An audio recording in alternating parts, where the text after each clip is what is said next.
Order the meeting of the Mayor and Council, February 10th, 2020, Borough of River Edge, 6:30 p.m. Our actual start time is 6:36. Please stand for a moment of silent reflection.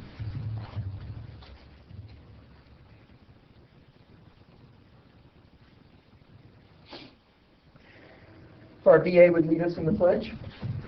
Pledge allegiance to the flag of the United States of America and to the republic for which it stands, one nation, under God, indivisible, with liberty and justice for all. This meeting complies with the Open Public Meeting Act by notification on December 20th of this location, date, and time to the Ridgewood News and the Record, and by posting same on the Municipal Bulletin Board and the Borough website, and filing a notice of the same with the Borough Clerk. There are 3 emergency exits, one to my left, one to my right, and one at the entrance. Roll call, Madam Clerk, please. Councilwoman Bastier. Here. Councilman Kamigo. Here. Councilman Gadea. Here. Councilwoman Kaufman. Here. Councilwoman Kinsella. Here. And Councilwoman Cohen. Here. And Mayor Papaleo. Here. Okay. Closed session, 2016 resolution to go into closed session excludes the public. Closed docket number 20-2, 10-1, shared services contract negotiations. Can I have a motion to go into closed session? So moved. And a second? Second. All in favor? Aye. We are in closed session.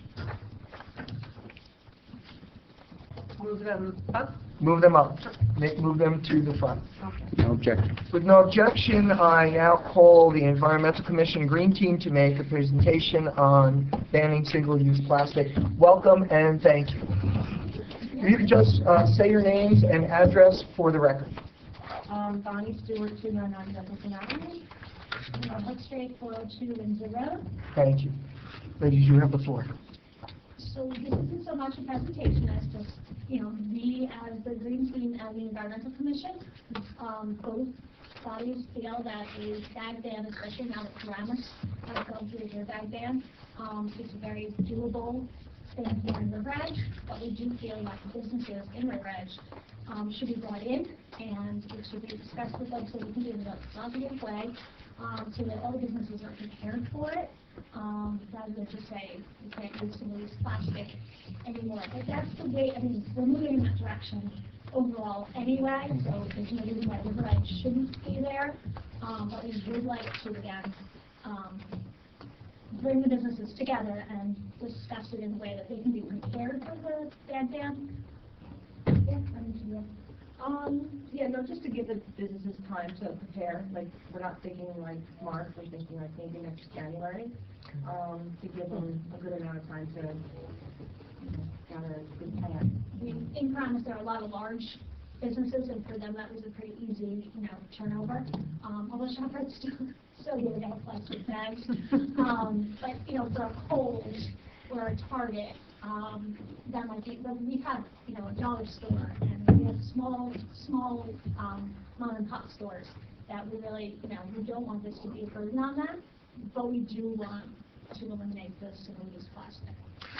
Could you speak, I saw the sample ordinance that was circulated with the council. Can you speak to the intent of single use that would, say we get another food store in town, it's closed right now, but single use for poultry or meat, would it be your intention, would it be the desire of the Environmental Commission and the Green Team that plastic could still be used for contaminated, to avoid contamination? To the idea of styrofoam, because I did not see that in the sample ordinance, which was not necessarily what you guys are thinking, so your intentions in regard to that. And your intention, because it's been in the paper, what you would think the ordinance should do about paper bags. Would paper bags be permitted or not? Because those are the 3 issues that are prevalent in what the state is considering, the Assembly and the state. So if you could just speak to that generally, what would be your position on that in regards to those three issues? Okay, so none of those three issues have been thoroughly discussed on our end, so they're all things, again, we're talking about in 2021. So I cannot say exactly how we would approach the paper. You know, on a personal note, not that much better than using plastic. Styrofoam, that would really not, and that would come under, like, if we're talking about restaurants. Yeah. So that hasn't yet been discussed whether that would be included, but restaurants are also taking that styrofoam container and putting it in a plastic bag, so they are really a connected thing. Yeah, I'm sorry, so it was the paper, the styrofoam, oh, and plastic for contamination purposes. To avoid contamination. I understand. And that's permissible, I think, in the Paramus ordinance. Right. So what would be the position of the Green Team if there's been any discussion and the Environmental Commission in regards to that? So again, that would only be if they had an operational food store that was selling poultry, meat, Fish. Vegetables. So I Yeah. think currently we don't have one. No, but But if- there is a potential in the future that that could occur. Yeah, I think it's similar to whatever Paramus and those surrounding towns have. We don't want to be too different or go, you know, I would follow pretty much maybe their guidelines. Okay. The first one to go. But as I was looking at some stuff today, it looks like the state is actually looking to ban all three of plastic bags, straws, probably the styrofoam containers, and possibly paper bags. But that could be, they could do it anyway before we even get that. The latest on that is that it's stalled between the governor, the assembly, and the Senate. So I don't know how soon that's going to happen, Right. if at all. There was an article today, I think, on the difficulty that they're having because of Speaker Conklin, President Sweeney, and Governor Murphy. Also, I work in New York City, and Yeah. New York is going bagless March 1st. Yeah. So I go into a store called Brooklyn Fair every day, Mhm. and in the store, they have the signs that say, you know, check mark with bags and check mark with plastic bags, you know, X on the plastic bag. So in the morning, the you know, the presidents, and it's been up since January 1st, so New York is going to be there. So one As of far as our surrounding towns, so Oradell has been working on, the Oradell Environmental Committee has been working to advance and use single-use plastic there as well. So we can look and see what other towns are doing. So one more question before I open it up to council. When would you want this? When would you envision this meeting with our small businesses? Is it something that you expect the council to take the lead on, or would the Green Team and the Environmental Commission take the lead on? And so, in other words, what is it that you were expecting from us in the near or immediate future? Well, I'm not familiar with all the ordinances and how hard they are to pass and get one made, but I'm thinking before the summer, so that we can start, you know, the summertime, we can kind of start advertising it or getting people used to it.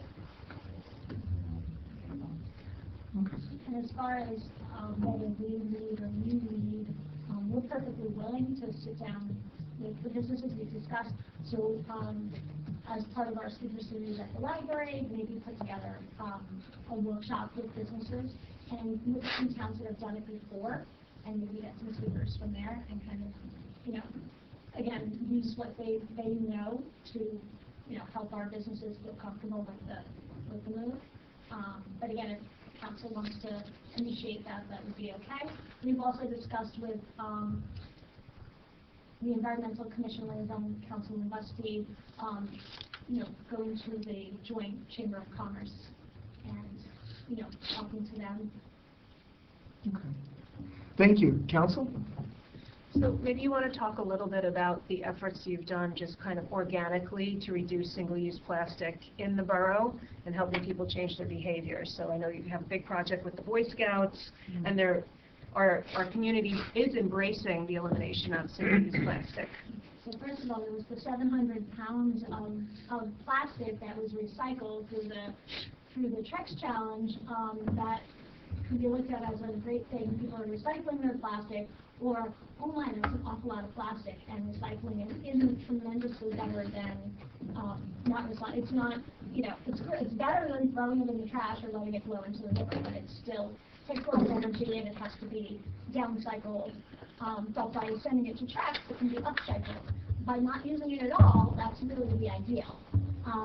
So the Boy Scouts last year, you know, they did scouting for food.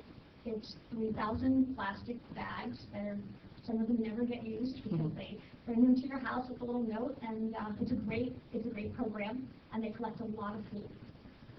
But they also spread 3,000 plastic bags, and they collect maybe about 500 bags of food, which is awesome, but they still turn 500 bags that they never see again. And some of the bags that they do collect are multiple bags from one household. So we discussed with them going bagless, and last year what they did is they went partially bagless, so some of the troops didn't hand out bags, and some of the, because it's the entire, all of the troops and all of the packs in town worked together on this project. So some went bagless and some used bags, and they kind of tried to see if they were willing to lose out on food if they were going to get less donations by going bagless. And as it turned out, they got pretty much the same number of bags that they have gotten in the past. So this year they're 100% bagless. So when you get your flyer, it will explain how you can put the food out, but it won't be in a brand new unused bag. And I guess in response to that is you know, we'll see how people are, you know, people who are shopping in Paramus at ShopRite aren't going to have the plastic bags for the food out in. So you can put it out in a box and put it out in a, you can do it in one of your reusable bags. And we'll kind of see, you know, again, that's 3,000 homes get participate or have the option to participate in the program. So we'll kind of see where that goes. The other thing I would just like to add is that I don't know what everybody else's experience is, but when I go into our two large businesses in the borough, Total Wine and CVS, I'm generally asked first before they put something in a plastic bag. So I don't think this is a tremendously heavy lift for the businesses in our community to, with ample time, come up with alternatives, again, and educate the consumer to change their behavior as well. Anyone else from council have a question or a comment? Councilman Canito? First of all, thank you for everything you guys do. I think you guys are terrific. I think you know I'm very environmentally conscious. I've implemented with your help the Recycle Coach app in town, and I did a lot of reading over the weekend on this. And I was kind of hoping that you guys would come in here and present us with some statistics and like a presentation as to why we should do this. I'm not criticizing. Okay, I'm just saying, and I hope. Yes. No, and I hope that you can do that in the future. After you speak to the business people, maybe you can come back and give us some statistics. Because from what I've read, these plastic ban bags sound like good policy ideas in the beginning, but once they're implemented, because of other things that happen, the environment doesn't actually benefit in any way from it. And what ultimately actually ends up happening is that the store owners that we're actually concerned with end up benefiting half. In Manahawkin, for example, down south, they put this plastic bag ban in. Okay, so the disposable bags are gone now. At every supermarket instead, what they sell is thicker plastic bags. Now the consumer has to buy the thicker plastic bags at 25 cents, 50 cents a bag, and it's a lot more plastic involved. And then those plastic bags get used in the same way that the single-use recyclable bags get used on a regular basis. So now what you have is nothing really is helping the environment in this policy, but the store owners are making a small profit on the bags that they're now selling to the customers who go to ShopRite and forget to get the bags from their cars, and they are faced with either buying a few bags at 25 cents a pop or having to leave their entire shopping and go back to their cars, which most people won't do. So now you've got that. Also, in reading, it looks like although in those areas where the plastic bags have been banned, you've gotten a reduction. For example, I saw 40 million pounds of plastic bags. That led to an increase of approximately 80 million pounds of paper bags. And those paper bags, when you start looking at how they're manufactured, you have to use not only water, you have toxic chemicals, you have the heavy machinery involved, you have the fuel involved to run that heavy machinery, actually becomes a burden on the environment that's just much greater than the plastic bags. When you look at the bags that are used, say cloth bags instead, the statistics, and again, these are a few studies that I read. One was from the UK, one was from, I think, Australia. When you look at those bags, then it turns out that you have to use that one bag something like 20,000 times in order to have an impact on the environment that's less than one plastic bag. So these are all questions I have, and I don't know if these statistics are right. Like I said, I did some reading, and like an internet warrior, I Googled and I read and I read and I read, and by the time I was done, I was more confused than when I started. So it would be great if you guys could give us a little more than just asking us to do this, because anything I can do to help the environment, great. But if it's not going to have a practical effect in the end, and it's just going to result in our consumers just spending more money and then some corporations making more money, the way the supermarkets down there are, I don't see the point of it. So I hope that it's, it has an effect, and I would be more than willing to vote if we can see that it's going to have an effect. And I'm not asking you to promise me it's going to have an effect. All I'm asking is just a little more from our Green Team and Environmental Commission. Give us a little more to chew on, and that doesn't have to be next meeting. And to answer your question, we can move fairly quickly. I think if we pass within 1 month. Within 1 month. So it doesn't have to be, by next month in order to get it done by January. If you can get us all this stuff and we have time to, digest everything by November, we can make these things happen. So I'm open to anything you guys have, but just a little more. I understand. And we hadn't been asked to I wasn't blaming. I wasn't blaming. I understand. I do want to speak to, we do have to look at the businesses that we have in town. I understand that, so maybe we'll have a food store again at some point. But we are talking about businesses when you walk right out to your car, and I go to the dollar store and I say, don't give me a bag. But they're throwing, unlike stores that ask you if you need it, they're throwing one item into a bag that I can easily carry out to the car by myself. And that bag can definitely be saved. And I don't need a reusable bag. I don't need another type of plastic bag, cloth bag. I don't have any, so there are, benefits here that might not be what other communities would experience. Any other member of council have a comment or question? Sure. The paper bags, they biodegrade a lot quicker than the plastic bags, right? So that's why they would be optimal, I suppose. The manufacturer, not the, as Councilman Kamiko said, they are, they're not so much greater than the plastic in terms of the manufacturing of them, what goes into them. And yes, they will break down, unlike the plastic, which will be much longer. So if you're thinking about unlife and not thinking about everything, about how long it's going to sit on the landfill and what it's going to do on the landfill, as opposed to a paper bag that is going to break down, that plastic is causing all the other things around it to not be breaking down on that landfill, instead to be turned into methane. So, but retailers would still be able to sell bags, right? Those plastic bags, yes. Okay.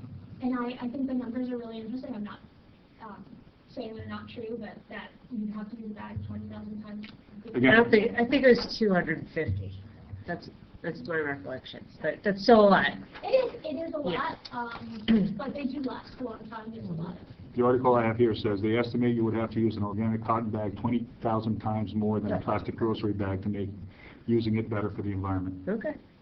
So it's 20,000.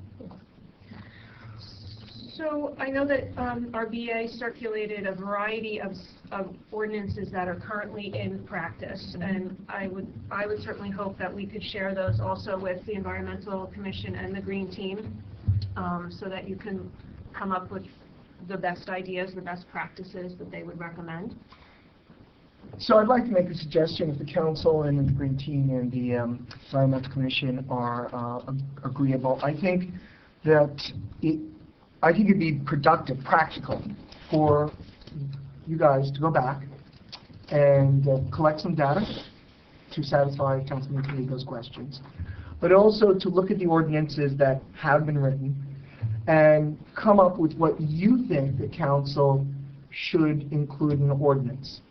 bring that back to us with a presentation and, suggestions for what we would, or what you think would be appropriate for our ordinance.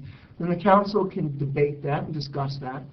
And if the council is in agreement, and then we would decide whether we would send out a letter of invitation to our businesses or you. I personally think, again, this is better as a grassroots sort of thing.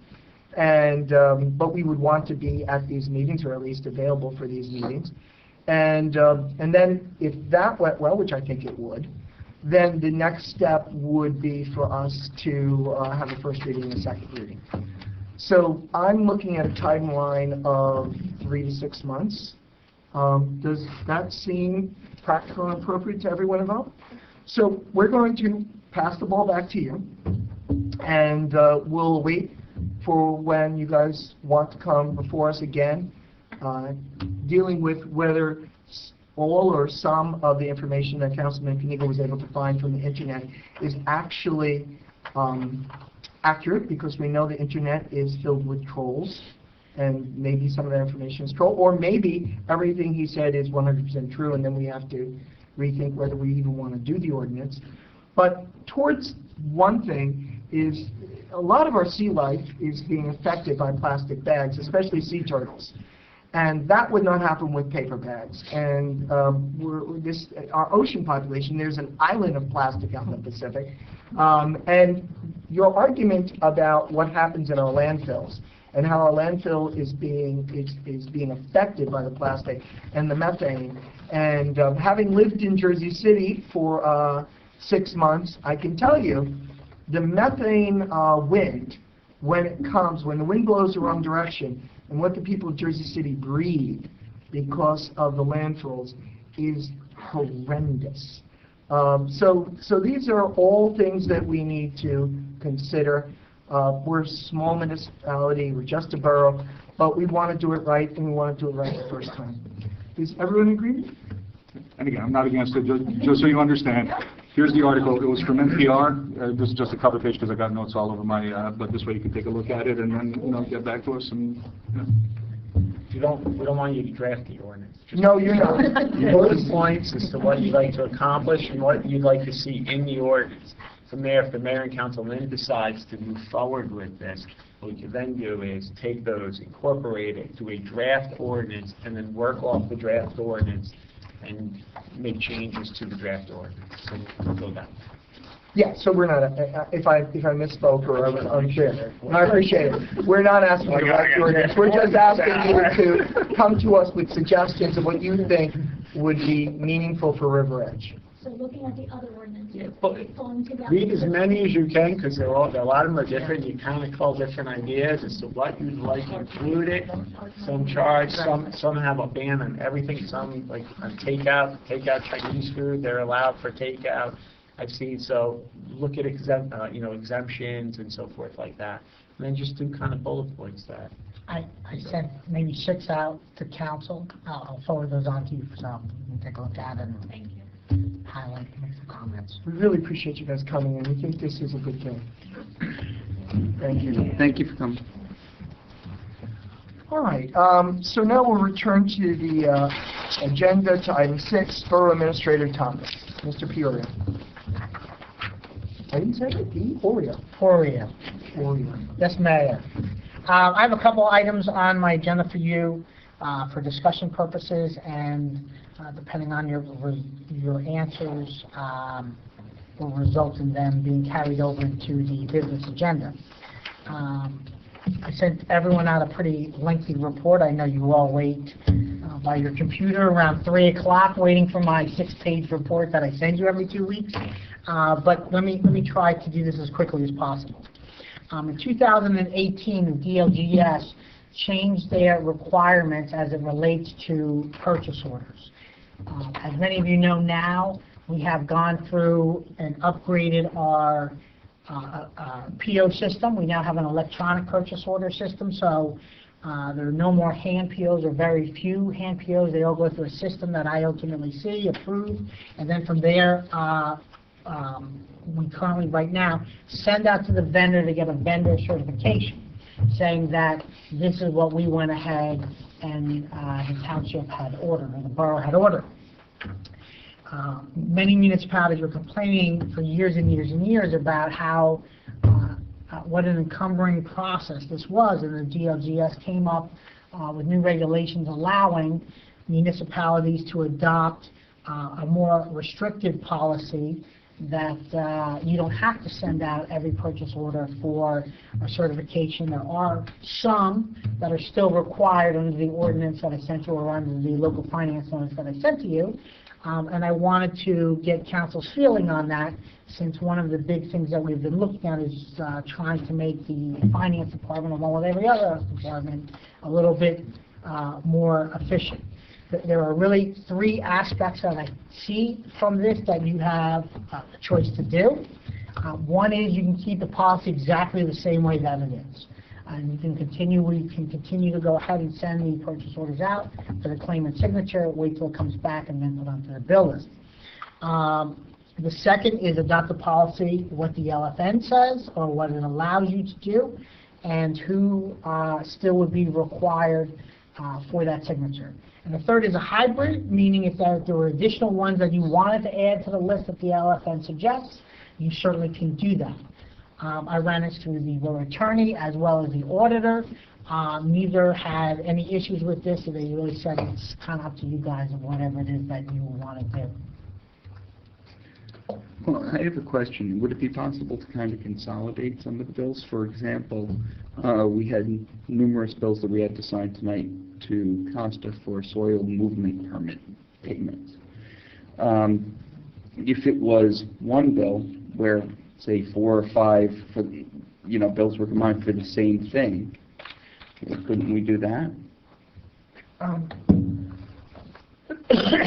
That's a separate topic. Each purchase order, those purchase orders get generated by the action that occurred. So once for Costa, you said for soil movement permit. Right, correct. Each one of those are against an account in which it causes us to now generate. The action is to generate. The action causes us to generate 4 different POs. It's not like it's from one of our standard operating accounts. It's from basically an escrow account that the resident puts up. So you can't really do that for 4 different residents because they have 4 different accounts that are currently set up. On others, in the back end of what you don't see is that when we mail out the checks, you may have 10, 20 different items associated to one check, so we are creating efficiencies there. But as far as purchase orders are concerned, right now every purchase order that we have, we mail out to all of our vendors. And it's time-consuming. There's a tangible cost associated with postage, and there's a non-tangible cost associated with the staff going ahead and having to do that. So, yes, ma'am. Councilwoman. What's your recommendation to make us most efficient? I think I would follow the rules and regs with the LFN that are currently established. I would come back and I would do it for this year. I would revisit it at the end of the year. Myself and the CFO can continue to monitor that to see if there's any problems associated with it. We certainly can advise counsel on that situation. And then, if there aren't any concerns, you can keep it in place. If there are concerns, we can always add items to that list. And there is, just so you know, there is a catch-all in the resolution that's put forth, is that if we feel for whatever reason that there are any issues associated with any vendor, the CFO or myself could always require a claimant certification regardless. It's kind of like a catch-all. Now, in that scenario, would we still get the full bill list? The bill list is, the short answer is yes. Nothing changes from that. The question is, instead of now sending it out to the vendor, we would get when the invoice arrives, it would then go ahead and be processed. The process, the part of the process component is that ultimately comes up to me to review. Once I review it, it then goes onto the bill list, and the bill list is ultimately what you will all review and sign, or pass, rather, vote on. All for streamlining. Okay, that resolution is currently on the docket, so there's really no action that you need to take. Okay. Okay. The second item, and it ties in to the councilman's question, is that right now there are big folders that many of you have in front of you. And again, that ties into you as a council signing each individual voucher. I preface this by saying, again, this is only an efficiency measure. Right now, the council as a whole approves every bill. By you approving the bill list, you're approving every voucher that's on there. So really, there's not a need, at least in my opinion, for you to continue to sign those individual purchase orders. Again, it's really a choice question or a choice decision. We're happy to provide them to you if you want to continue along that line. But in the thought process of being efficient, I put that question to you to receive some direction. And we would still get the whole bill list. Still get the whole bill. Still Right. get the whole bill. Right. And quite frankly, as you did today, and you did today, and you did today, if there are questions, I think I actually got more questions. Call Right. it out that way, yeah. Yeah, I mean, I had the finance committee say, what about this one, and this one? I got the answers and responded back to them, so it's not like there's still not a check and balance when they get the bill list. You would still review it. And again, as a council as a whole, anybody on council can question any bill at any time. You have that ability, but I will assure you, your finance chair is very happy to send you plenty of emails that hopefully I answer in a timely fashion and answer your questions. So I think this should be directed to the Finance Committee. Let's poll the Finance Committee. What is your feeling about this idea? I'm in favor of automating it because, again, I go through the bill list and any questions I have Yeah, we could always go through the bill get list. emailed. What do you think, Daria?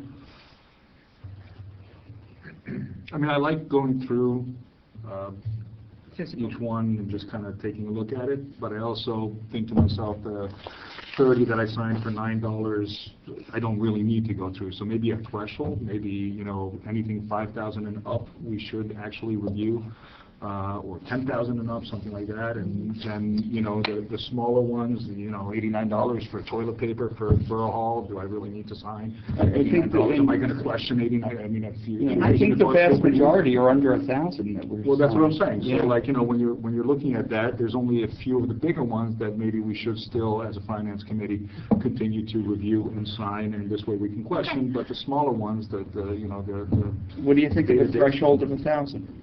I'm okay with 1,000 if you guys feel that that's a good threshold, or if you still think that it's too much, maybe we can go to 5,000 or 2,500. I mean, Yeah, I mean, 1,000, just so you know, as the QPA, I have the authority to enter into a contract with someone under 6,000.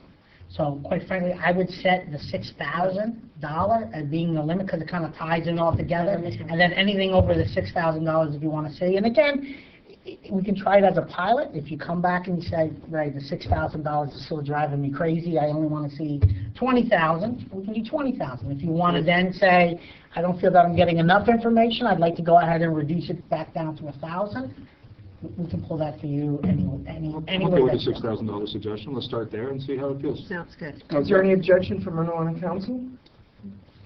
There's no real action that needs to be taken by you. That's really just an internal policy. The next item that I have on my agenda, and it ties back into one of the resolutions on the docket, revolves around the payroll clerk vacancy. I put together on the docket a proposal from Battaglia Associates. I've given you some financials in my email that I sent to you all on the cost savings that this would generate. By going this route, you'll save approximately $32,000 for the year.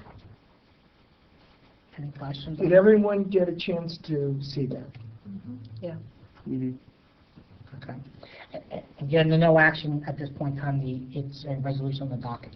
And the last comment revolves around the payroll services. We've had some healthy exchanges back and forth as a finance committee. Councilwoman Steed and I had a conference call with our CFO today regarding it as well too. so you understand the process, the person that's in charge of payroll goes ahead and works with the payroll company, gathers all the information and sends it on to the payroll company. Whoever your payroll company is, right now we have ADP. One of the conversations is perhaps to move to a different vendor because they can offer a more robust service at relatively the same pricing level. It is an additional cost, but I think the benefit outweighs the additional cost, and quite frankly, this is a good year because of the restructuring and many of the things that we've done in the finance department, either proactively or reactively. You do have the money available there with the money that you are saving by going with the other proposal. Any objections? Mr. Porio, just for the record, the difference, I believe, was under $2,000, wasn't it, between ADP and the other company? So there's several numbers that you have to evaluate. If you evaluate what we spent with ADP this year was $25,423.35. Yes. And what the other vendor is proposing is $26,957. So you are correct. It is under $2,000. There is a one-time setup fee to migrate all of that information over, but again, that's only a one-time setup fee. So it's just for the record, it's similar, and we get more service. Yeah, it's a little higher than what was budgeted previously before, but again, it seems like a better, more bang for your buck. And this is with the more features as far Correct. as the HR component. Yes, You sir. would be able to automate vacation time and Yes, sir. sick time and whatnot. Yep. Okay. Okay. The last item that I have on my agenda is a little bit more time-consuming, and it relates to the library grant / recreation community center. Last council meeting, I reported that the state was coming out with new guidance on how and what the library grant will entail. The library director and I spent an hour and a half together in the library. We watched the webinar regarding this topic. And one of the major things, certainly, that I was looking for, and I believe our library director was looking for as well, was to get an understanding that if we go ahead, and the thought process all along when we talked about this was to get an economy of scale, meaning you have the HVAC and the generator, is what we previously discussed before, and you have the community center, who is also going to be doing an HVAC system, and the generator would benefit the community center and have to do wiring. Is there an economy to scale by doing these projects together? My belief is yes. The architect's belief is yes. Typically, you do get an economy to scale when you merge these type of items together.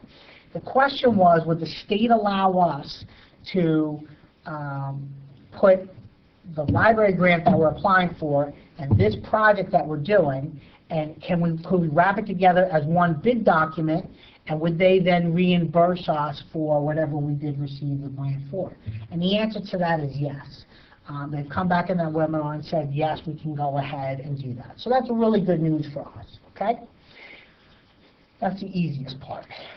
The next part, so the council, last we left off, has the direction that I received from you was we were going to move forward with the HVAC, we were going to move forward with the generator, and then as it relates to the quiet room, which I'll touch on in a minute, the thought process was while we were doing the HVAC, at a minimum we could potentially run some of the ductwork into the quiet room, because the thought process, or council's thought process at that time was to build the community center, to get the HVAC done, and then come back and reevaluate whether the quiet room was needed or not needed. That was your perspective with the previous council. To make things more interesting, recently a meeting took place with the library board and some representatives from council, and the library board asked council to revisit again the topic of the quiet room.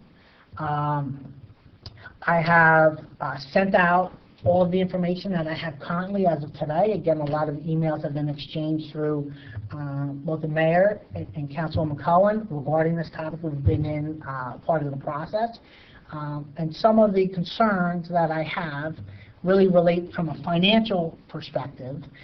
And let me clarify what I say by concerns. At the end of the day, your administrator will do whatever it is that you want, that you're asking to have done. I'm just pointing out the numbers, and then you have to evaluate the numbers and let me know what direction that you want to head in. So, and I said that to our library director as well too. I'm not weighing in on whether you should or should not. I'm purely presenting the facts as presented to me. So the first conversation, the first thing that I'm going to need from council as a takeaway is to understand whether or not you as a council have an interest in pursuing this quiet. That's kind of the overall arching perspective. And then it ties back into, and I preface that by saying the sentiment previously was council's A, perhaps now the sentiment on council is B, and I need to get some understanding from you of what it is that, what this current council's thought process is. Assuming that the thought process has changed, there are several components that are challenges. There are the possibility that we can certainly overcome them, but that really ties back into you giving me direction and saying, Ray, this is something that we want to actively pursue, and quite frankly, we're willing to put more money behind this project than what was currently allocated. And let me run through the scenario with you. As you see in the email that I sent to you, the quiet room itself, the estimated cost is $122,691. Half of that cost would be approximately $61,345. One component associated with that quiet room is there is going to be a need for an architect, and most likely it would be the architect that we have doing our project, since he would be putting out the bid documents. There's going to be a cost with designing that room. There's also going to be a cost for the construction oversight of that room. What that cost is, we don't know the answer to that as of today, but that's a variable. So these are all costs that the library is paying for, right? Well, the library, and if you go back to my spreadsheet, and let me finish, if I may, going through this. So you have the generator, you have the HVAC, that's on us. The HVAC minus the quiet room HVAC. You have the generator, that's on you as a council, we already have those funds allocated. The two additional projects were the quiet room, and then also they're interested in applying for an ADA desk, an ADA children's desk, which I sent you the information on as well too. So when you add up the totals for the quiet room and the ADA, because we're taking the generator and the HVAC off to the side for a second, that total cost is approximately $167,000. The library has funds available to them as of today, $25,000. There is a thought process that the friends of the library may be able to raise additional funds.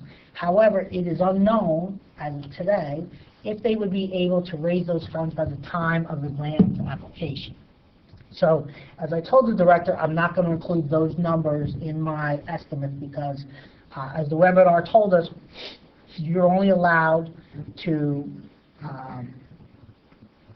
utilize in-hand matches that you have. So you can't project and say, we're going to go raise another $50,000 and we're going to use that as our match. The grant application doesn't allow for that. What's the deadline for the grant? We have about another 2 months, somewhere in there. I'll get you the exact dates. I'll send that out to everyone on council. So if you take the 167 minus the 25 brings you 142,000. Half of that is 58. Half of that now becomes a $58,000 match, or half the cost would now become $58,000 in funds, in additional funds that would be required. Now, going back, everyone follow me on that? Okay. Going back again to the HVAC, whether we put the HVAC as part of our project or we put it as part of the library board's project, there still is a cost. Whether you take it out of the $100,000 estimate that the library board has presented and say, we're estimating that cost is going to be $15,000, we're going to take that out of our proposal, and because the town's going to handle it. But now that responsibility now shifts to the town for us to pick up, as well as the match associated with it. So that's something for you to consider. I mentioned that.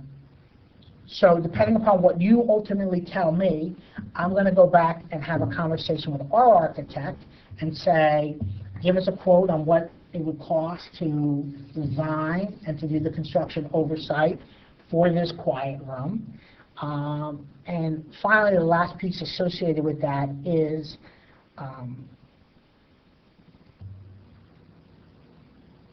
sorry, I lost my train of thought. And the second component that I will be asking our architect to assist us with is in the overall grant application, whether it's the quiet room or the HVAC or however, we're going to need some additional help with that, or I'll get some, probably get some costs associated with what they would charge to help us. Now, if you're still with me, I'm going to go touch under the community center only because it ties in, and then we'll wrap it up in a nice bow.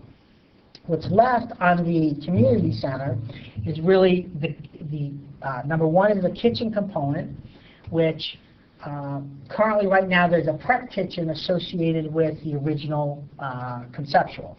In my conversations with the subcommittee and council, there was a desire to go ahead to upgrade that from a prep kitchen to a full-blown commercial kitchen, at least to design it, to run the utilities for it, and then ultimately we would take the components and bid that out as an alternate. The piece of the puzzle that we're waiting on from DMR from is the estimated cost associated with doing that design. Okay? And the last piece of this was the site work.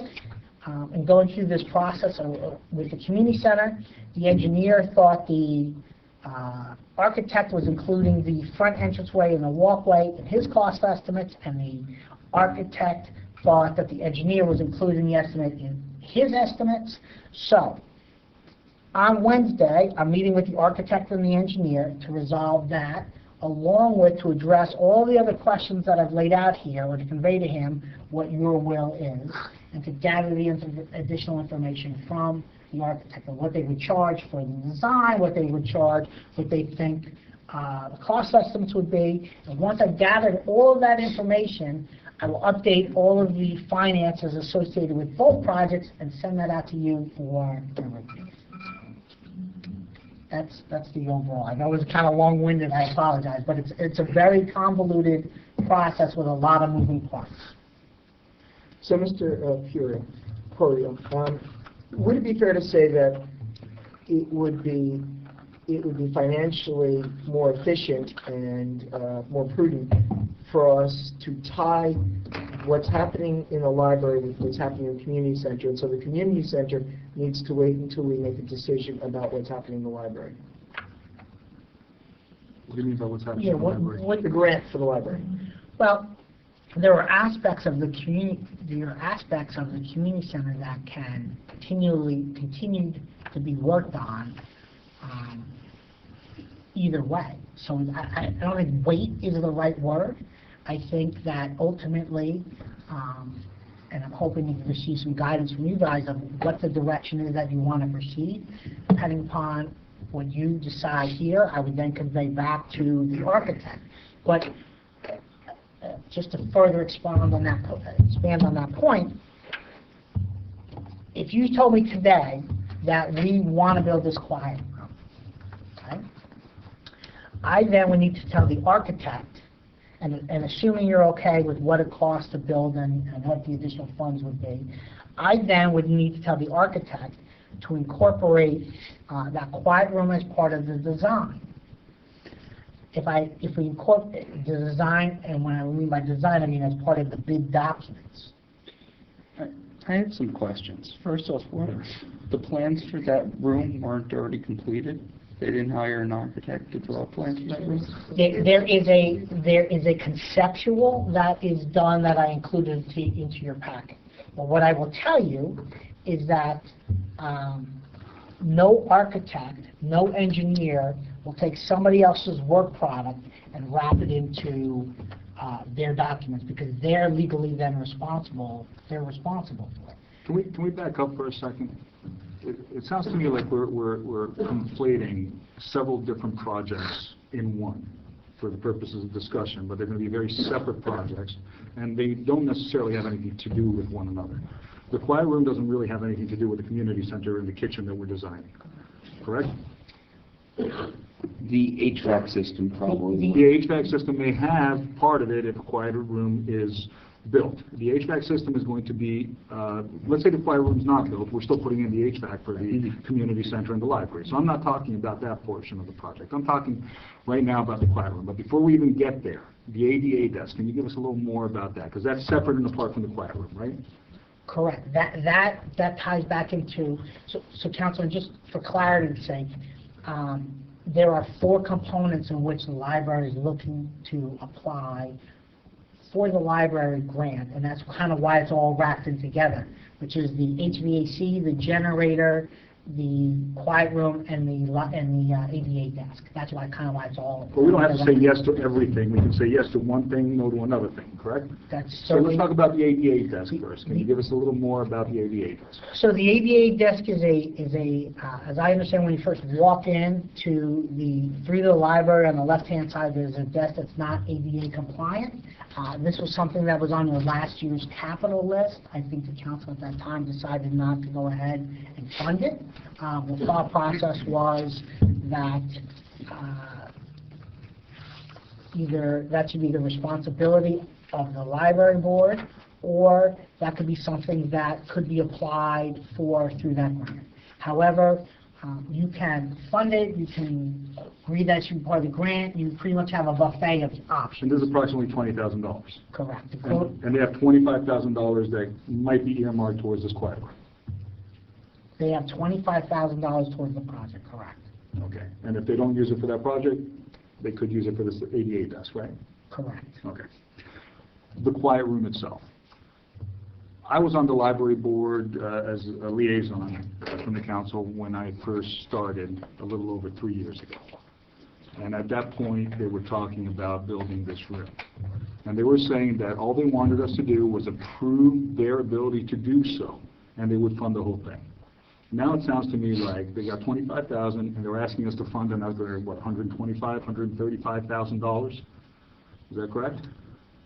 They have $25,000. They're looking to utilize that the cash that they have in hand, plus some additional funds from the borough to create the match in order to apply for the grant for that quiet room. What would that from the borough be, approximately? Well, Approximately. so I appreciate that we're trying to segregate it out. However, it's kind of a package as a whole.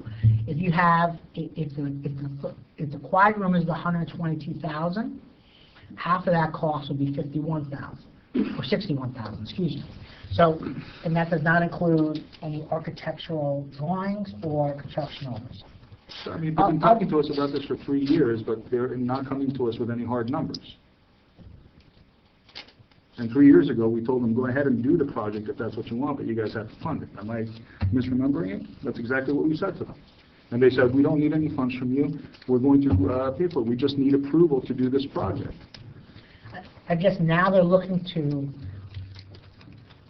while they currently have the $25,000, and under your scenario, they would need to go ahead and raise, in essence, another $100,000. Their perspective is that they're looking to maximize this grant opportunity so the state would pay for half of it. And again, you know, the library's terrific, Dara's terrific, the library board, the Friends of the Library, I've got nothing but positive things to say, but I do have an issue with this one room. We've been talking about, we're trying to build this community center, isn't the library supposed to be a quiet space to begin with? So I don't really understand this separate quiet room. I'm assuming that what they're going to say is, well, it's kind of loud now because a lot of people come after school, the kids play, and this, that, and the other. Well, that's kind of what we're building a community center for. So that doesn't have to happen in the library. And we've said over and over to the library board, can you please just wait until we build a community center, and then if you need it, we can reevaluate exactly what you need, how you need it, and we can go about it. I'm afraid that we're going to say, okay, we're going to put all this money towards this quiet room, and then we're going to build this community center, and nobody's going to use the quiet room because the library's going to be quiet because people are using the community center for the community-type activities, for after-school activities. Our director of recreation wants to program that community center so that we can have, kids there having positive, active, educational, social interactions with one another.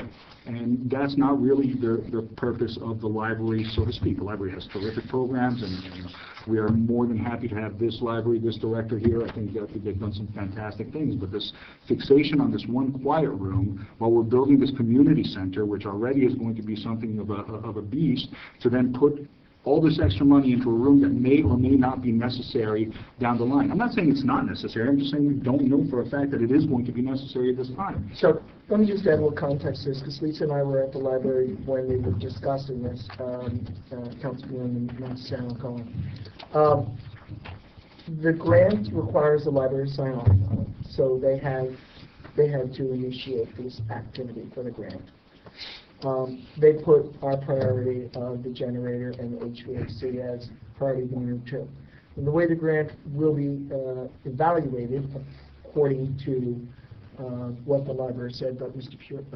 Porio can speak to that, is that the commission or whoever's going to review the grant can say we're going to do priority 1, 2, 3, and 4, or we're going to do priority 1 or 2, or we're just going to do priority 1. So they said, well, why not apply for this? And when they originally had the discussion, they had presented it to Councilwoman and Monsanto and I, that this would be, that they could cover all but 10,000 of it. And if that was true, then we both felt for if it would only be an additional 10,000 of the council. But as our BA has correctly said, they did not realize, and they certainly did not share with us, that there would be new architectural costs, there would be new construction costs, and some of the money that they said the Friends would provide is not there yet to provide, and it must be there when the grant is applied for. So they were simply saying these are our priorities, and the ADA desk is number 4. But they're basically saying if we can get these things half paid for by the state, this would be a good thing. But there's no guarantee the state will say you can do priorities 1, 2, 3, and 4. The state might simply say priorities 1 and 2. Now, in the video, according to them, the state specifically talks about HVAC. So there is a strong understanding that they have that the HVAC would be approved. And of course, that's the biggest thing. And then the generator would also be approved. And Mr. Porio had talked about that too. So I don't think they're trying to hoist it on us. I think what they're saying. I didn't mean that. No, but that's just characterizing what I'm saying. Yeah, I apologize for that. I don't think they're trying to get us to do something that they had told us 3 years ago they were going to do on their own. I think what they're saying is we see an opportunity here for us to save money if we could include it in the grant on the off chance that the state approves all 4 priorities. The state doesn't have to approve all 4 priorities. And there are 2 rounds for this, and there are many municipalities going to apply. So they felt, and it's their decision, because they're commission, their board rather, that why not throw it in the mix. But they did put our priorities first, which is also their priorities. Well, the HVAC and the generator are their priorities as well, and they yes. should be absolutely. We should go for that. I have no doubt. So we absolutely can say no, but I don't think that they are. I'm not saying no to the entire thing, but the quiet room. Why don't we wait on that? As I've said, I said it to them at the board meeting. They came here in council a year and a half ago. Could the quiet room be put into the second round? Could we reapply in the second round? Say we got the HVAC and the generator, and they're going to approve in the first round. Could in the second round we then put, if the council was interested. And the ADA desk. I That also sounds- think there's some things to consider. You know, I do think this could be a worthwhile project, possibly, if, you know, the cost is right and if we were guaranteed the grant as well. That's a major consideration. I think we should try to incorporate the plans that were already done. But however, those plans, you know, if you do build a quiet room, that could affect how you would design the HVAC system. Because if you start compartmentalizing after the HVAC system is designed, then you could have problems as far as airflow goes. Maybe I misunderstood Mr. Poirier, but I thought that we needed to get a new architectural drawing and new engineering, Yeah. if that was the case. So we can't just incorporate those plans. Well, I would like to, I think maybe we should try to incorporate them, is what I'm saying. Let's get Mr. Curio to comment on all what we've talked about. So, See, I told you Ray so many times that when I'm trying to use the last name, I'm getting it all messed up. I apologize. So, let me see if I can tick them off point by point. Just a clarity's sake, the ADA was one of the items that were mentioned in the webinar as being an item that the state is definitely interested in funding. Just a point of clarification. As far as the set of plans, you don't have plans right now. You have no plans. You have a conceptual. So For the quiet room. for the quiet room. So they don't have an actual. There are no plans, right. There's a conceptual that I attached in the email that I sent out. So the architect can say, okay, I understand this is a conceptual what you're looking for. However, our architect would still need to go ahead and design that.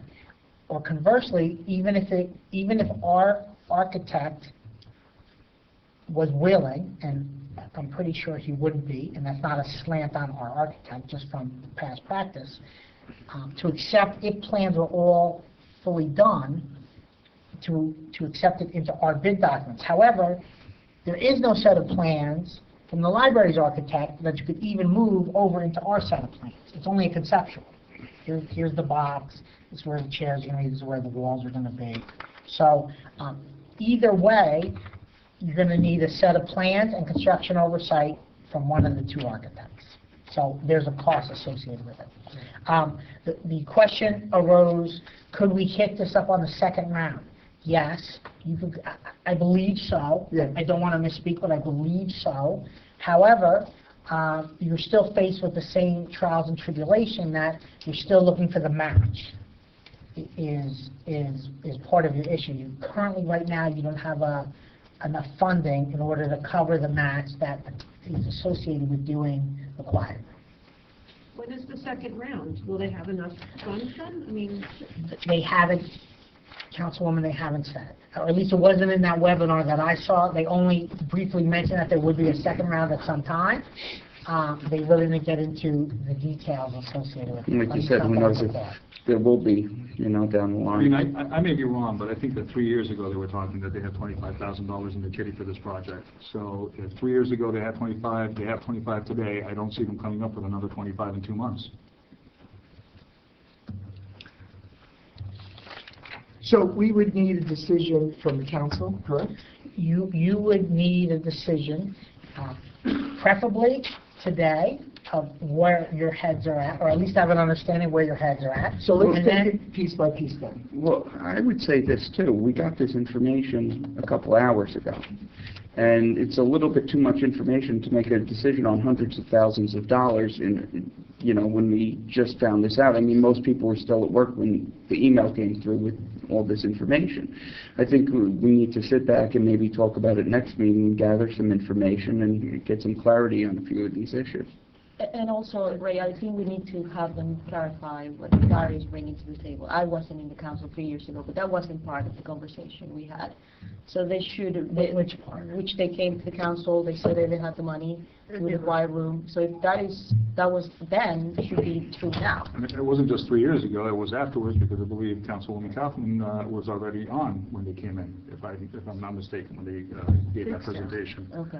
Right. So my point is that they should come back and say, clarify whether that is the point. And another point I wanted to make is with the ADA, I asked the question whether the town was in liability because it's an ADA issue, and it's not. The town is not in liability because it's ADA, the library is ADA compliant. So as long as it is ADA compliant, having an ADA desk is not our reaction to any liability. ADA Children's Desk, I would be all for. I mean, I Yeah, don't think we need to But I want to make really that point. debate that, and I think that the HVAC system and the generator are things that we need and we should plan for. So as far as those are concerned, I think absolutely we go forward. If we can get a grant, great. I mean, you know, then we'll match, because we're going to have to come up with this money anyway, so it makes sense.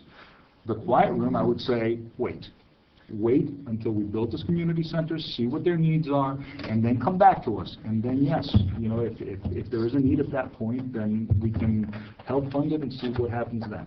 You know, but I have a feeling that that will kind of go by the wayside. And I may be wrong, but I don't think that it costs us anything to wait a little bit. We've been hearing about this for 3 years now, so another couple of years, it's not going to be the worst thing in the world.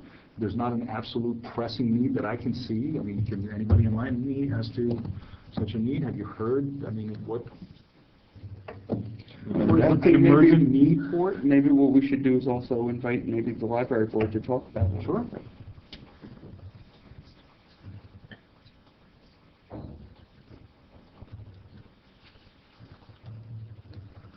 We'll figure it out. That's what you want, and we'll figure it out.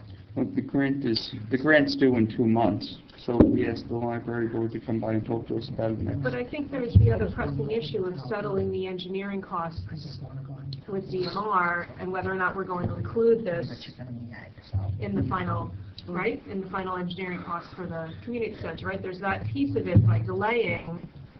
Might I suggest this, that I will, when I meet Wednesday with, I call our architect, the architect associated with the community center, I will convey at least the conceptual, try to get him to put some rough numbers to it as far as cost, what he would cost, what he would charge as well too. So at least that's a little bit more information for you. You certainly can have the library board come in to your next meeting, if that's your desire. That's up to you guys in whatever direction that you want to head in. But you're still faced with, at the end of the day, you still have a problem with a match. Whether you wait now or 2 weeks from now, you still have your problem with your match.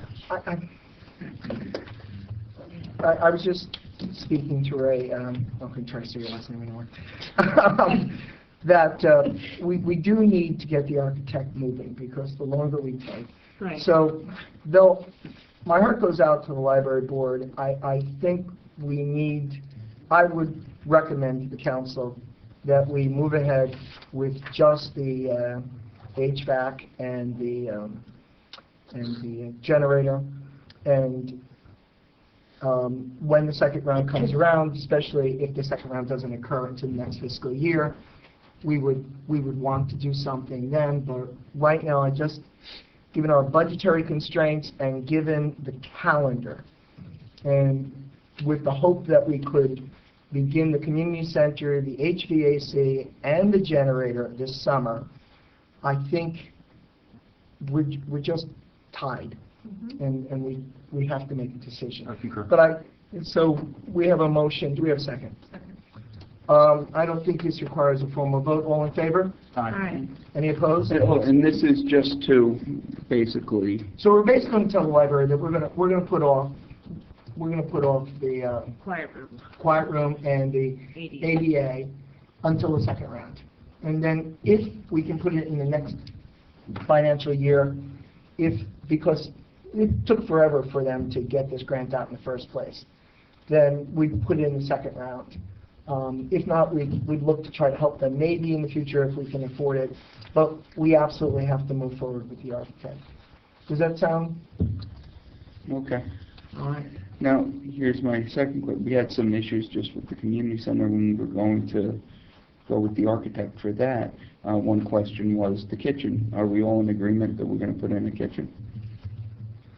I think we should plumb it out for a kitchen, whether we're actually going to put it in. I think down the line, if we don't do it right away, the ability to be able to put it in fully just makes absolutely sense. My concern with that is if we're going to have SCORE there, and we're going to they'll need a kitchen, an approved kitchen. So that's why we want to plumb it out for the kitchen. Yeah. But as it is, even with our best hopes, we wouldn't be opening it until December, and then we'd be in a new fiscal year, and then we can, we wouldn't be using the kitchen until the new fiscal year anyway. Would you like to comment on that? It's in the bid documents or in the conceptuals and the cost estimates, it's currently set up as a prep kitchen. No, it was a room with a sink. And I didn't design it. I didn't design it. That's what I'm being told. Again, the instructions that you guys had given to me previously before, as I thought I had conveyed, was we were going to plumb everything out. We were going to hire someone to design a kitchen. They were going to design a kitchen. In the base bid, we were going to plumb everything out, and then all the other components would be put in as an alternate for you to either make a choice at the time when we open up bids or at a future date. That's really your decision. And I think that's the best we can do at this time. I don't know. So, I got my Ray, marching orders. you got your marching orders, great. I apologize to the public. I know we're taking a little bit longer on this, and we do have some presentations we want to make as well as some swearing in, so I apologize for taking a little bit long with this. And I gratefully for your indulgence. Ms. Pura, do we have anything else? No, sir. Not from me. Anything for discussion? Okay. Work consent agenda is not there. We're going to leave. So with the council's agreement, we're going to move to open, we're going to table the rest of the agenda on the work session unless the council has some unfinished or new business that it wishes to make. And can we move the public comments to the next meeting? No, I have to open. Okay. Could I have a motion to open for public comments? So moved. Second. All in favor? Aye. We're open for public comments. Any member of the audience who'd like to make a comment may do so by presenting themselves, their name, and their address. I don't know if this has anything to do with this, but It's okay, you just have to be close enough so the mic can pick you up. First and last name and address. Patrick Kelly, 163 Bourbon Road. Thank you, Patrick. I'm here on behalf of the River Fire Department. Yeah. I want to get my voting allowance, Uh-huh. and your borough hours don't conflict with my hours that I work. I'm just here to maybe close the session about that. All clothing allowances were processed today, or for this next payroll. Yeah, this. And then- My ID. That's all. I need my ID, Stephanie, I'm sorry, what's your name again? Patrick Kelly. Okay. Yeah, this really isn't the forum to go ahead and to do that in. If you give me your number, I'll make arrangements with you. I'm happy to do that. And I know the chief had spoken to you a couple times about trying to go in and provide your additional information. I work late constantly, so I can go ahead and meet you one night and get whatever you need to have done. Okay? Sure. Thank you, Patrick. Anyone else? Seeing none, could I have a motion to close? So moved. Okay. All in favor? Aye. Okay, can I have a motion to adjourn the work session of the mayor and council? Second. All in favor? Aye. All right, I'd like to, Stephanie, we good? Yes. We're going to take just a 5-minute break. Just a 5-minute break. Quicker. Quicker.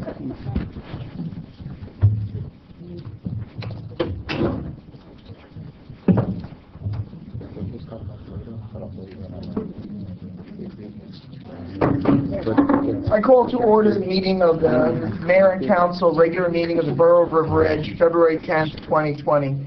If we could stand for a moment of silent reflection.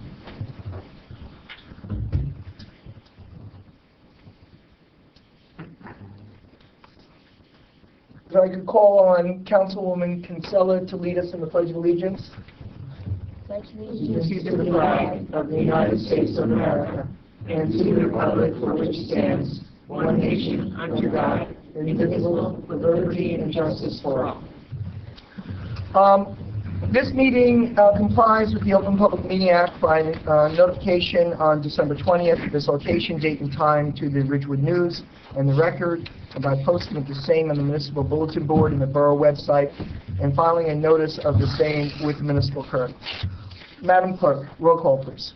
Okay, Councilwoman Bastood? Here. Councilman Kamigo? Present. Councilman Gaudier? Here. Councilwoman Kaufman? Here. Councilwoman Kinsella? Here. Councilwoman Cohen? Here. And Mayor Papaleo. Here. Could I have a motion and a second to approve the minutes of the mayor and council closed session and regular session meeting of February 6, 2020? So moved. All in favor? Aye. So we have a proclamation award of the building rededication of the First Congregational Church. We have members of the First Congregational Church. If we could pull them forward.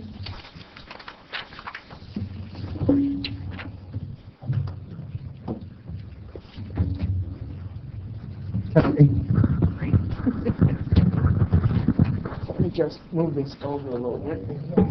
And we can always put them out. So that's our camera. So come on up. You can take pictures? Okay. So our community is made up of many people of many faiths, and we were celebrating just recently the accomplishment of the First Congregational Church in its renovation. And before I read the proclamation, if I could have both of you just speak briefly, introduce yourself to the public, and speak briefly about what our portion of River Edge has done for its community. I'm Dennis Tadis, pastor of First Congregational Church, which is right next door. My office overlooks us here. I came to First Congregational Church a little over 4 years ago, and at that point the congregation was already 5-6 years into the work of a building project, had conceptuals for years. I look at you because I look at your conceptual. And it was a long process, but to rebuild the core of the church building, to make it accessible, its levels accessible, a number of lifts in the building, to make its kitchen commercial grade, and to beautify its entry. And so that has finally, after a year of construction, been completed. I think that we become a better resource to the community and a better site to ground our ministry in the building there. Hi, Russell Van Wettering, moderator, First Congregational Church. We house many different community groups: AA, Al-Anon, Boy Scouts, Girl Scouts, River Edge Swim Club, and Second Sunday, which is a program, second Sunday every month, for 80 to 100 mentally disabled adults. And the kitchen was a big project as part of our renovation, and we offer home-cooked meals to them, and we're always open. We're always open for the community, and we love being a vital member of River Edge. We're grateful for you and for all you do for the town and for the people. And so a proclamation. Whereas the First Congregational Church has always been a vital part of the River Edge community, and whereas the First Congregational Church continues to create a welcoming and barrier-free environment to fulfill their commitment through their ministries to our community and beyond, and whereas through the efforts, generosity, and support of members and friends, the First Congregational Church has been able to renovate their kitchen and add new spaces which will benefit their congregation and our community of River Edge. And whereas visioning for the project began prior to 2010, capital funding began in 2014, but a manageable design was not achieved until 2018. The construction began in October 2018, and final completion of space was achieved in January 2020. Now I, Thomas Papaleo, Mayor of the Borough of River Edge, on behalf of the council, commend, congratulate, and celebrate the building rededication of the First Congregational Church by wishing them continued success and growth for generations to come.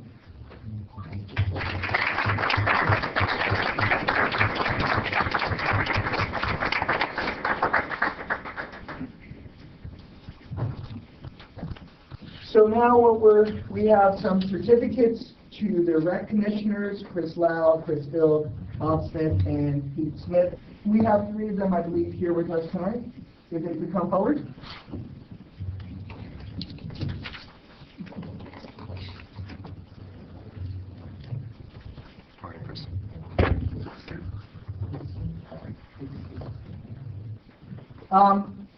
So, Councilwoman Bisky, would you like to join me, please?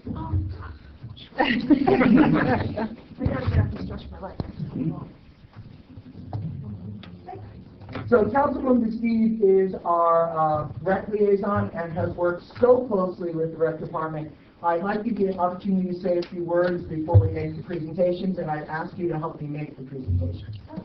Sure, yeah. Okay, thanks.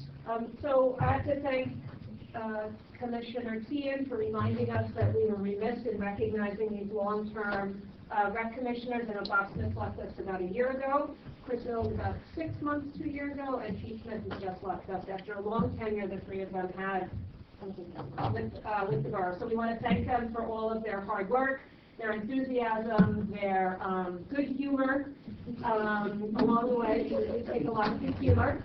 It's my pleasure to stand up here with you tonight while you accept these awards, so thank you.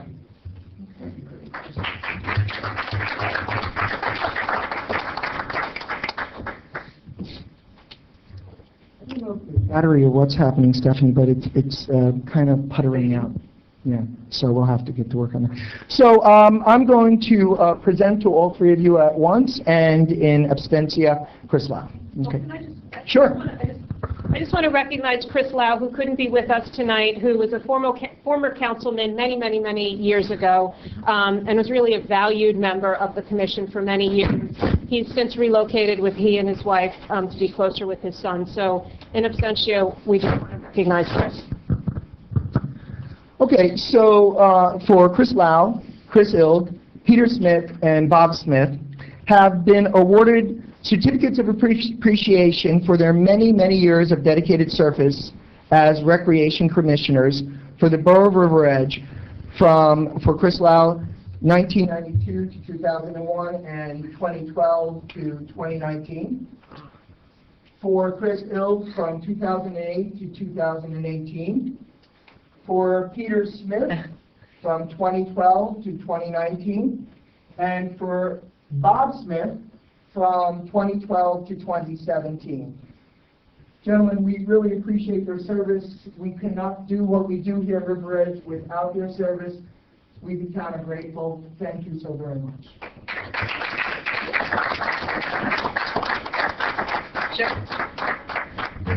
Are those years a little off? I don't know. I'm less than hours. Oh, yeah. And just to say, Chris was also a former councilman in the borough of Bergen. Yeah. So we have. So if we could maybe the seal in the background, that would be good. And gentlemen, want to be centered? And we'll be able to. There we go. Okay, I'm going short.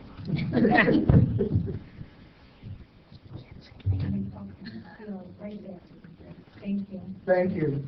I was going to make a joke about reading those and eating Carlos magnifying glass. Thanks, guys, for being here. Carolyn, would you be able to send this to Chris? Great. Thank you. Just so you know.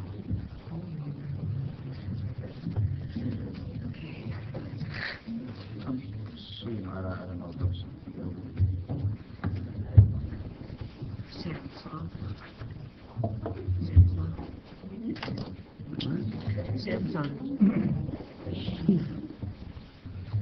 So we have a special presentation, a mayor's presentation tonight. Excuse me. And we actually have a food stool. And if I could ask Councilwoman Bisky to come back out for a moment. If you look upon the walls, you see the marriage of River Edge going back as far as we have photos.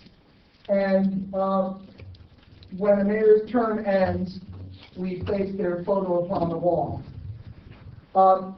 Mayor Mignon is up there right now. But Mayor Mignon's term ended, and no replacement was made through the Republican Party at the time. And so Councilwoman Bastide was acting mayor. It's in the statute, but it was a very different sort of acting mayor than what normally happens. The council president normally covers for a short period of time when the mayor is not present. And that was true up until the end of August.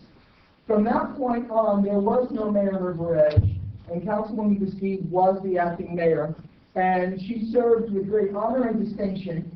And so we will be adding her portrait to the wall, and we wanted to make sure that this service, this commitment, and as difficult it was covering in the interim, is recognized and appreciated and memorialized. And so we all say, here, here, acting mayor, Alan Bastide. Thank you very much.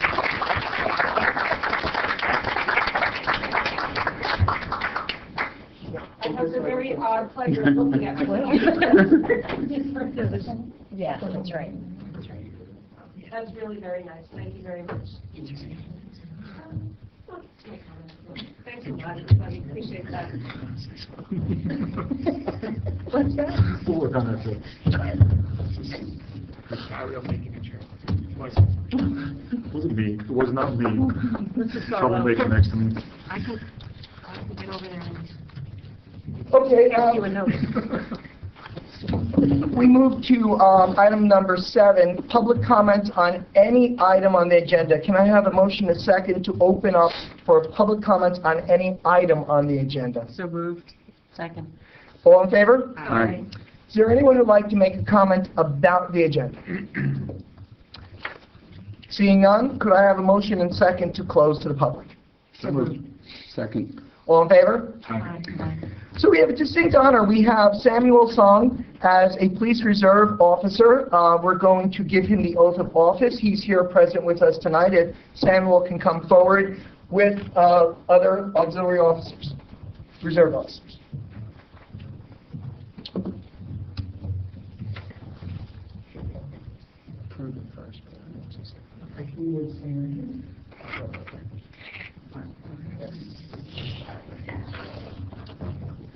So if I can understand you, and who would you like to hold the Bible for you? Actually, here. Both of these gentlemen are pastors. Oh, wow. Congratulations. Wonderful. Thank you for your service to the community and to the faithful.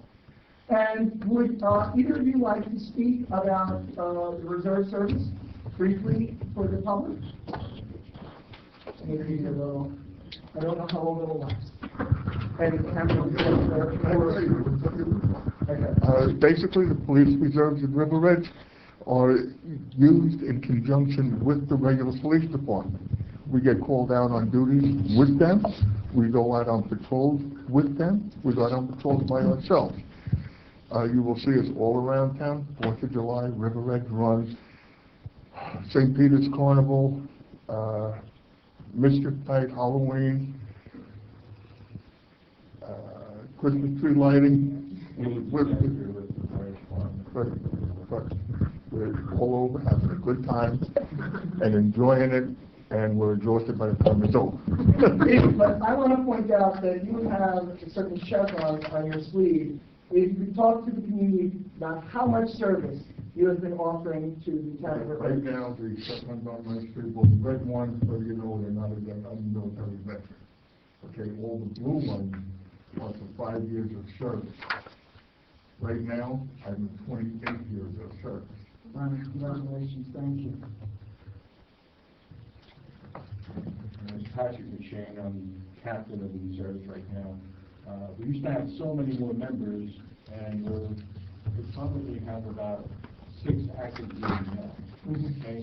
So we're very glad to have Samuel Song join us as part of our reserves. He's an ex-Marine, okay? He served our country, and we're proud to have you swear him in tonight and for him to join us. As he said, we've tried to do the best that we can do to assist our police department when they do not have enough personnel to cover it. For example, when the disaster happened where the facade fell down, as a private town now. So there's 3 of us that actually had to direct that traffic away from the entire scene and just stand there in the heat. And it was really, it was like 98 degrees. Yeah. And just keep that traffic flowing and everything else so that the regular officers can respond. I mean, you can see us, like you said, River Edge Run. We have a great police department here, believe me. The guys are terrific, they're hardworking, and we respect them. 2 years ago at the River Edge Run, the Habitburger went on fire. Okay, and normally we can have them assist us, but unfortunately, them and the fire department had to be down at the Habitburger to help the people that had been burned and other types of things. And the River Edge Run is enormous. We were able to handle that one by ourselves. We have for many years. Last year we had the assistance of the fire department as well, because there's so many people that participate, and looking after their well-being and making sure they're safe. That's our job. Okay. So, we're really grateful for your service and for the service that you're beginning to offer. So if you repeat after me, to raise your right hand, left hand on the Bible. I, Samuel Song, I, Samuel Song, do solemnly swear, do solemnly affirm okay, that I will support the Constitution of the United States that I will support the Constitution of the United States and the Constitution of the State of New Jersey, and the Constitution of the State of New Jersey, and that I will bear true faith and allegiance to the same and to the government established in the United States and in this state under the authority of the people. I, Samuel Song, do affirm that I will faithfully, impartially, and justly perform all the duties as a member of the police reserves to the best of my ability, so help me God. Congratulations. And thank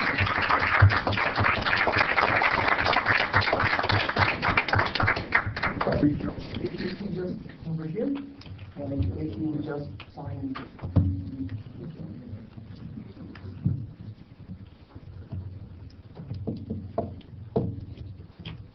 Yes. Oh, sorry. You don't want to put it over here.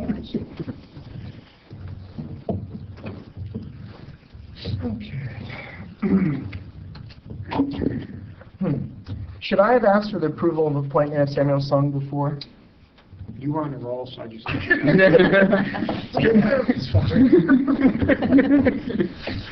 Still quite new to this. So, we need to make it official. Can I have a motion and a second to approve the... So moved. Second. Now, would this be a roll call? You can do both, John. Okay, can I have approve the salary increase of Benjamin Mullen, Laborer 2 in the Department of Public Works, from annual Step 2 salary of $43,851 to a Step 3 $44,359, effective January 29, 2020. Approve the resignation of Chris Lau, crossing guard, effective February 1st, 2020. So moved. Second. All in favor? Aye. Okay, great. Monthly reports, we have an Environmental Commission report, which is available to the public, and Historic Commission. Resolutions by consent, 20-67 through 20-81. Does any member of council wish to pull out for discussion or a separate vote any of those resolutions? Yes, 20-70. All right. So let's go first to 20-70.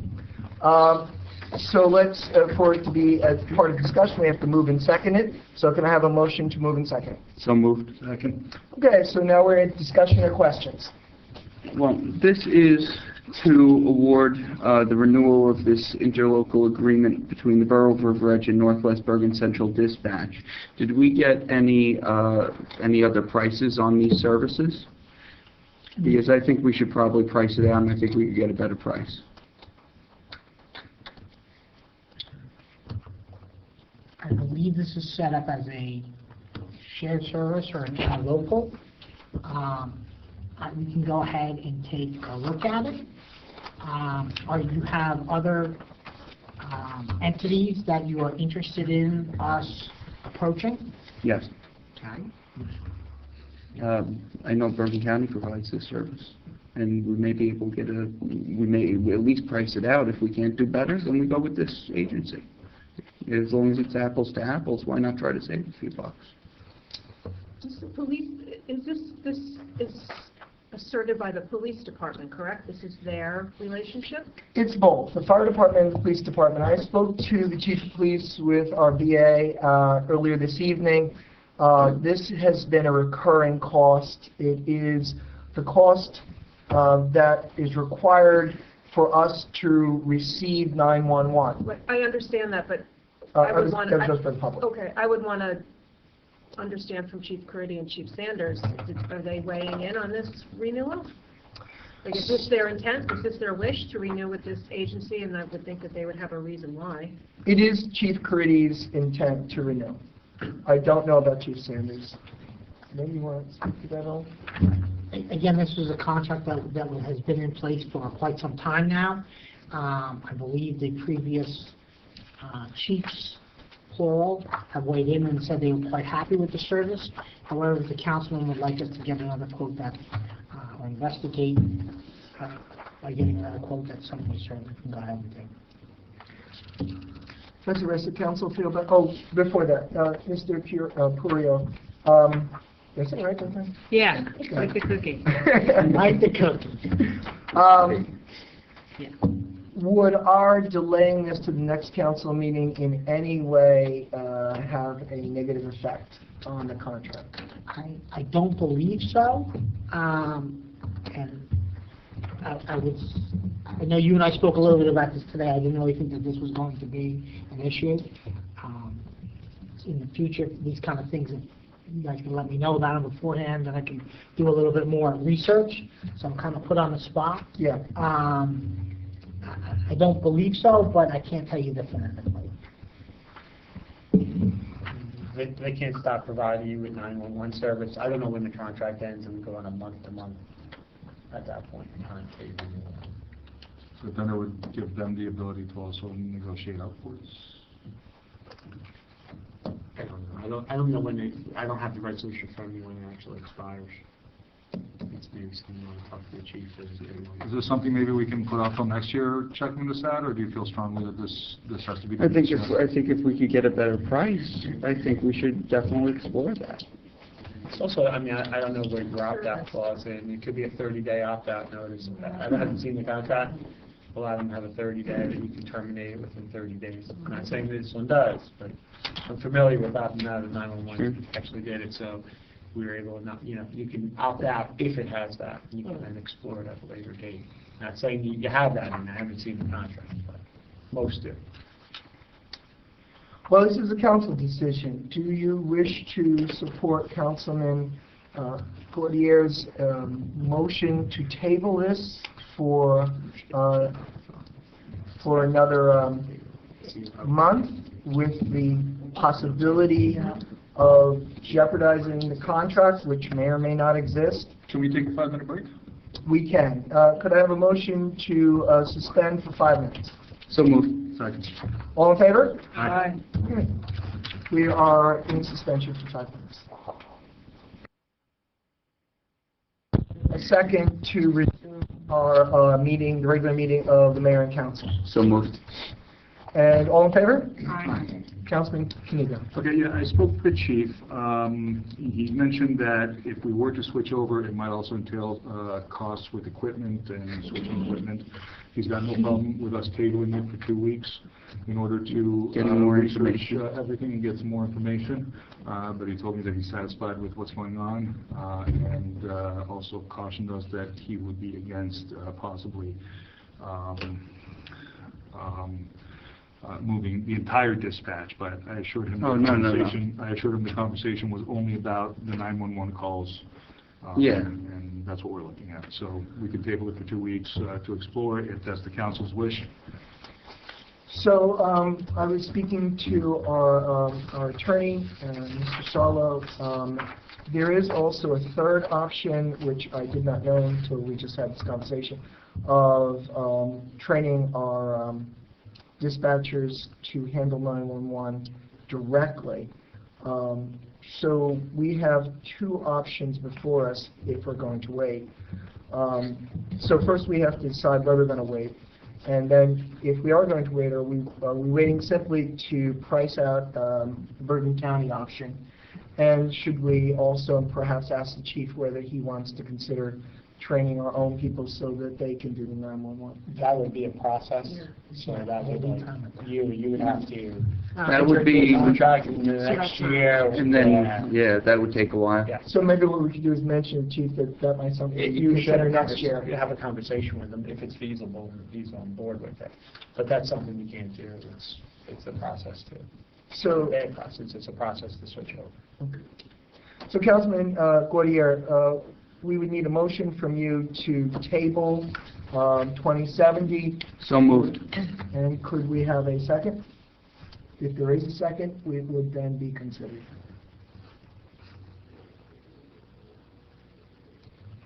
Hearing none, the motion to table has failed. The original motion is still on the table.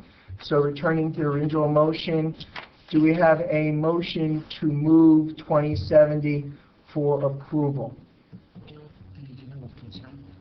No, it's a separate, he asked for it to be rolled out. So moved. Do we have a second? Second. It has been moved and seconded. Roll call, Madam Clerk. Councilwoman Bastood? Yes. Councilman Kamigo? Yes. Councilman Gaudier? No. Councilwoman Kaufman? Yes. Councilwoman Kinsella? Councilwoman Cohen? Yes. So it has been moved and seconded, it's been approved by majority, it has been approved. Could we move by consent 20-67 through 20-69, 20-21 through 20-81? Wait, hold on. Yeah, no, just, there's a typo on 2069. Brian Chakowski's not with Cleary's firm. So just make that instruction. Brian is serious. Yes. Oh, he left? He left his firm? Yeah. I didn't know that. Yeah. Ah, okay. Counselor. I didn't know. Well, you attorneys are all networking together. Can I have a motion? Can I have a motion in a second? So moved. Second. All in favor? Aye. Can I have the chair of the Finance Committee move 20-82? Payment of bills, whereas vouchers for the payment of goods and services rendered to the Borough of River Edge have been received, and whereas each bill has been checked by the receiving department, approved by the Chief Financial Officer and Borough Clerk, and reviewed by the 3 members of the Finance Committee, now therefore be it resolved that bills as listed now be confirmed for payment from the appropriate funds as follows. Current account, $8,250,244.81. Capital account, $159,542.55. Grant fund account, $3,865.71. Animal welfare account, $206.40. Trust other account, $2,465.33. Open space account, $780. Payroll account, $5,532.51. Trust other developers account, $7,345. Self-insurance account, $37,520.42.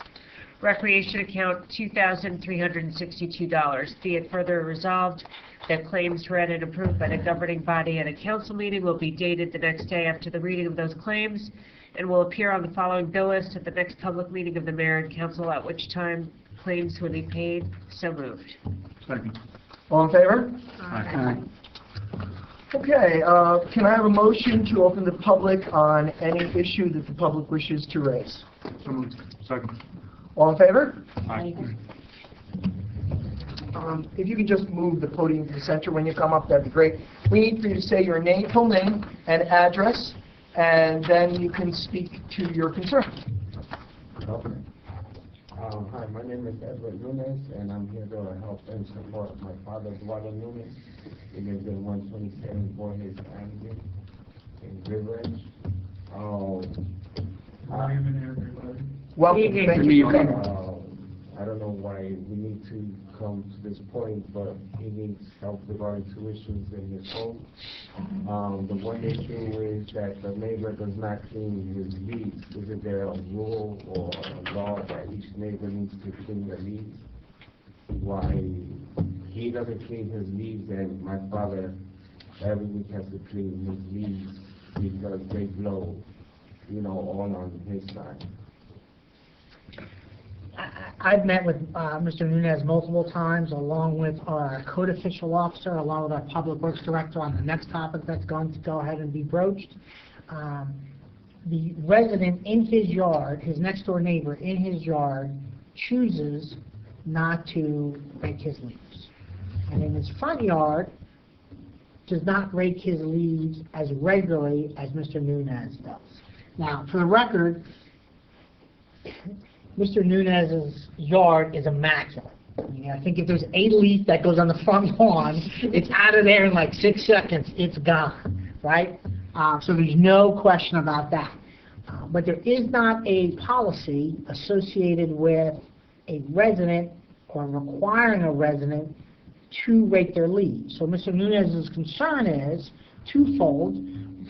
One, that the leaves blow onto his property, which there's nothing that we can do associated with that.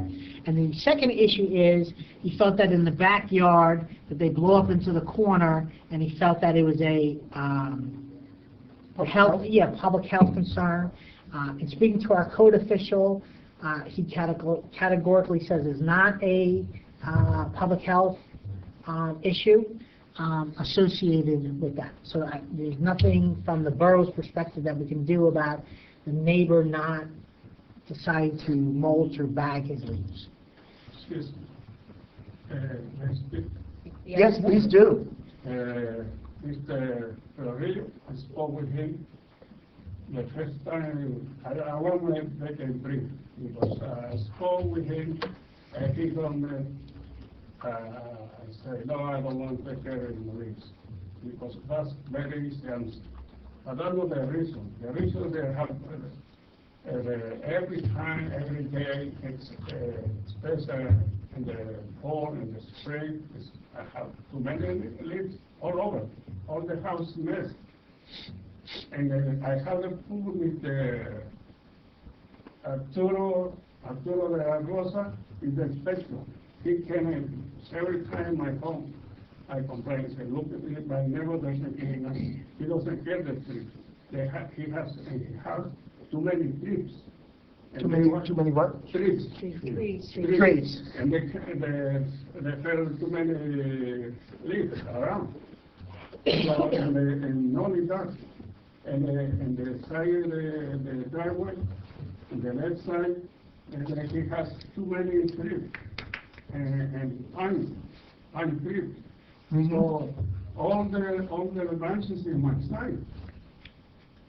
So in my side of my house, and I spoke with Arturo. I said, look, no, you will know that they're not supposed to do it, to cut the branches. I said, you can do it. Because it's in this side. Mm-hmm. I said, okay, I will. I do it. So I did it 4 years ago, or 5 years ago. I spent $400. Mm-hmm. And then I don't mess nothing. It's probably my neighbor. And then I told him, this guy is going to say, thank you, at least. And we don't, I don't complain the money. I don't agree with the money. The point is, he's supposed to give him money with the trees. And he's saying clean. I have pictures that I show him the real, but he don't want to see. But I can show you right now the picture. It's mess. It's too many mosquitoes, flies, too many leaves. It's wet. The floor is wet. You can leave the leaves. It's coming out. Small animal. It's dirty. It's not dirty. How can I be affect one neighbor like that? And he said, Rosa, be my witness. He came 7 times. I said, please, 70 people that take care of the property. He said, oh, I don't know what I'm going to do. Say, look at the leaf over here. Thousands of leaves. I say, no once. Every week I clean. I have the picture that I clean every week. It's nice. So how can I do? So no to take care of the his neighbor have mentioned his property, and decide to smell that. I have a picture. I can show you right now the pictures. And then they have the fence is almost done, and the front they have a young tree, and they have the branches touch the wire they go to my home. So I spoke with the radio too. Yes. I need try to avoid the problem because when you fell the tree or some branch, they can destroy the wires. And we have problems. One of the trees are hitting the wires already. I have the picture. Whatever it is, the kind of reason The communication inside for the house. And if the little, we don't see the picture. You are, no, it's okay, it's okay. So- Excuse me. That's why I'm telling you what I'm feeling. Because I think that I don't know what I do. I have many years to live in this town. I don't have a volunteer, I don't have problem with the police, with nobody. But I don't like the people that say, okay, you take care. I'll take care of this. Okay, I say, okay. I say, if this person don't want doing nothing, you can send to anybody tomorrow, and you can see the property. I have too many leaves, too many garbage, and the back. And the front too. Well, who will take care? Why they come and they throw the finger out and only that person don't put in the list in the street. Everybody do it. Why this person doesn't do it? That's my question. So, Mr. Nunes, this is our borough attorney, and it's my understanding that our jurisdiction over private property in this matter is limited to non-existent because we do not have an ordinance about raking leaves, and the mulching of the leaves on the ground would not constitute a public health risk.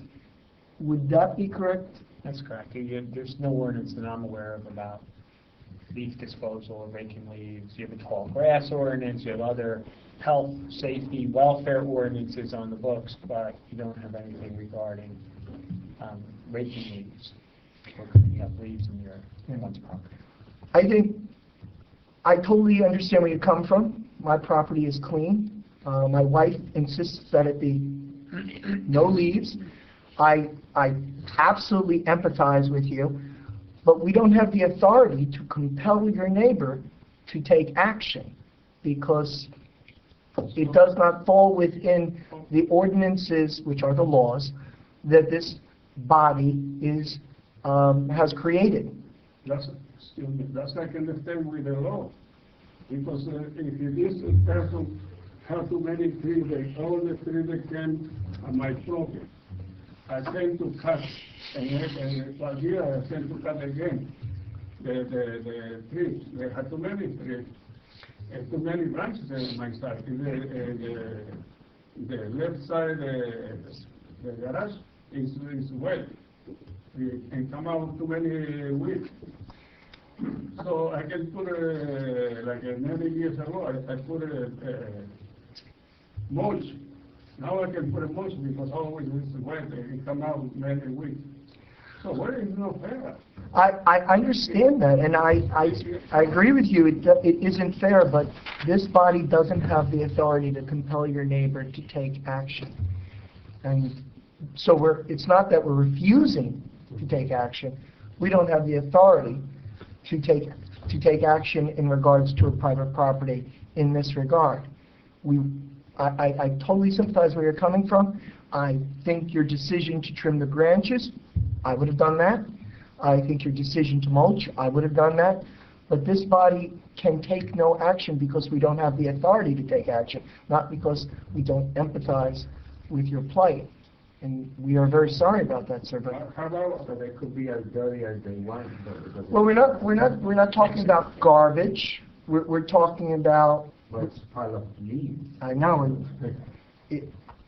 but that would be considered composting or mulching. On my kids, or other people on the street. How about the other people that have people with nice clean the phone in the back, and this person doesn't care?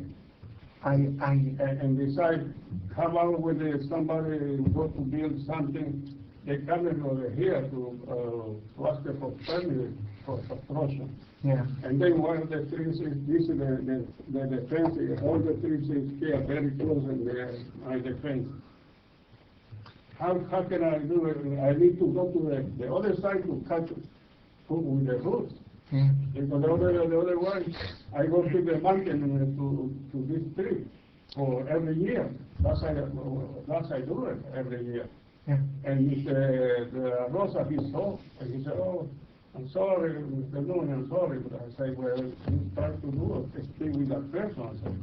Because he has family, and there are many people here too.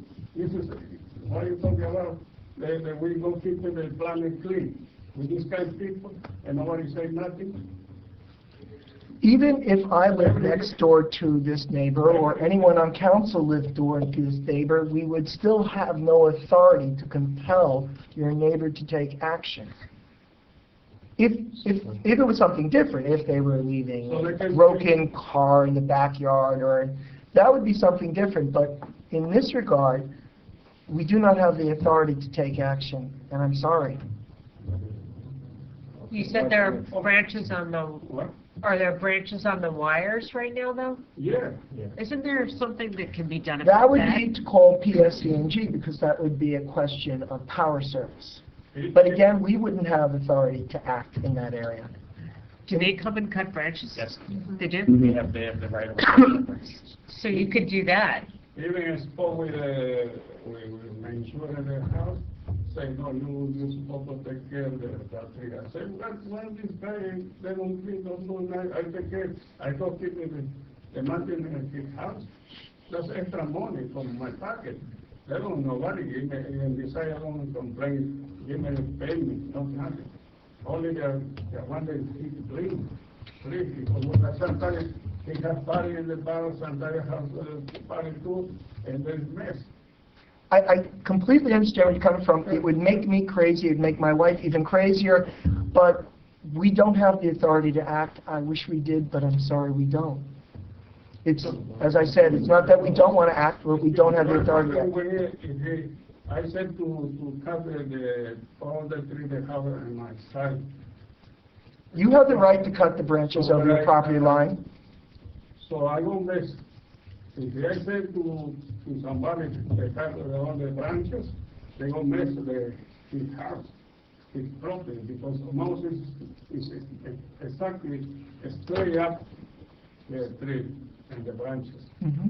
Now it's because I don't want to go the other side of his house, and they cut the branches and he goes to clean his house. I'm sorry. Like if they're like bushes, and then if he's gonna cut his property, he's like cutting it in half. So then is the neighbor gonna be like, oh my God, where you come on? And go for the police or... No, you have the no right. authority there. You have the right to cut whatever is over on your property. If it comes over on your property, you can cut it off. I knew because I came... Okay, so the next issue is, we've been having this issue from years regarding the snow. Every time the snow plower passes, it always piles up the snow on his driveway, and like double the size. Whatever the snow is always double the size. Mm-hmm. And the reason it's a problem is because on the other side or down the block is all clean. It's just exactly, maybe because his is the first house on that street, it always piles up. But it's like so much. He has pictures there. Like before, when I lived there, I used to help him, and this has been for years. For now, he's getting older. He's on his own, so Wow, is there something like that could be done with that? Yes, excuse me. And Mr. Holder, he live in Renewal, he live across the street, and he come in to help me. I said, Eddie, are you all right? I said, yeah, I'm fine. And he came and said, oh, look at him. Say, what can I do? I said, I came many times to DP review. Yes. I never met that person. I have the car. Jason Melito. Yes. He's our superintendent of public works. I called, never answered the phone.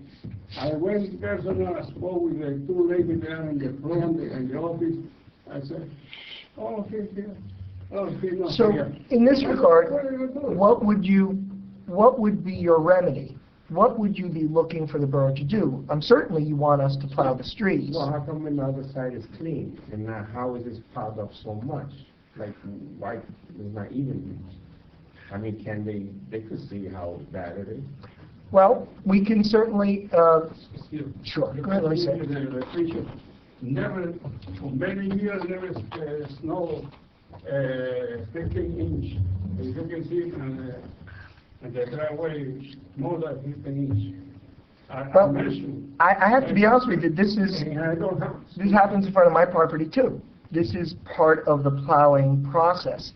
I can certainly speak to Mr. Melito and see if there can be, I don't know that there could be any remedy, but this, you could take this picture and that would be exactly what's in front of my property after the plows go by.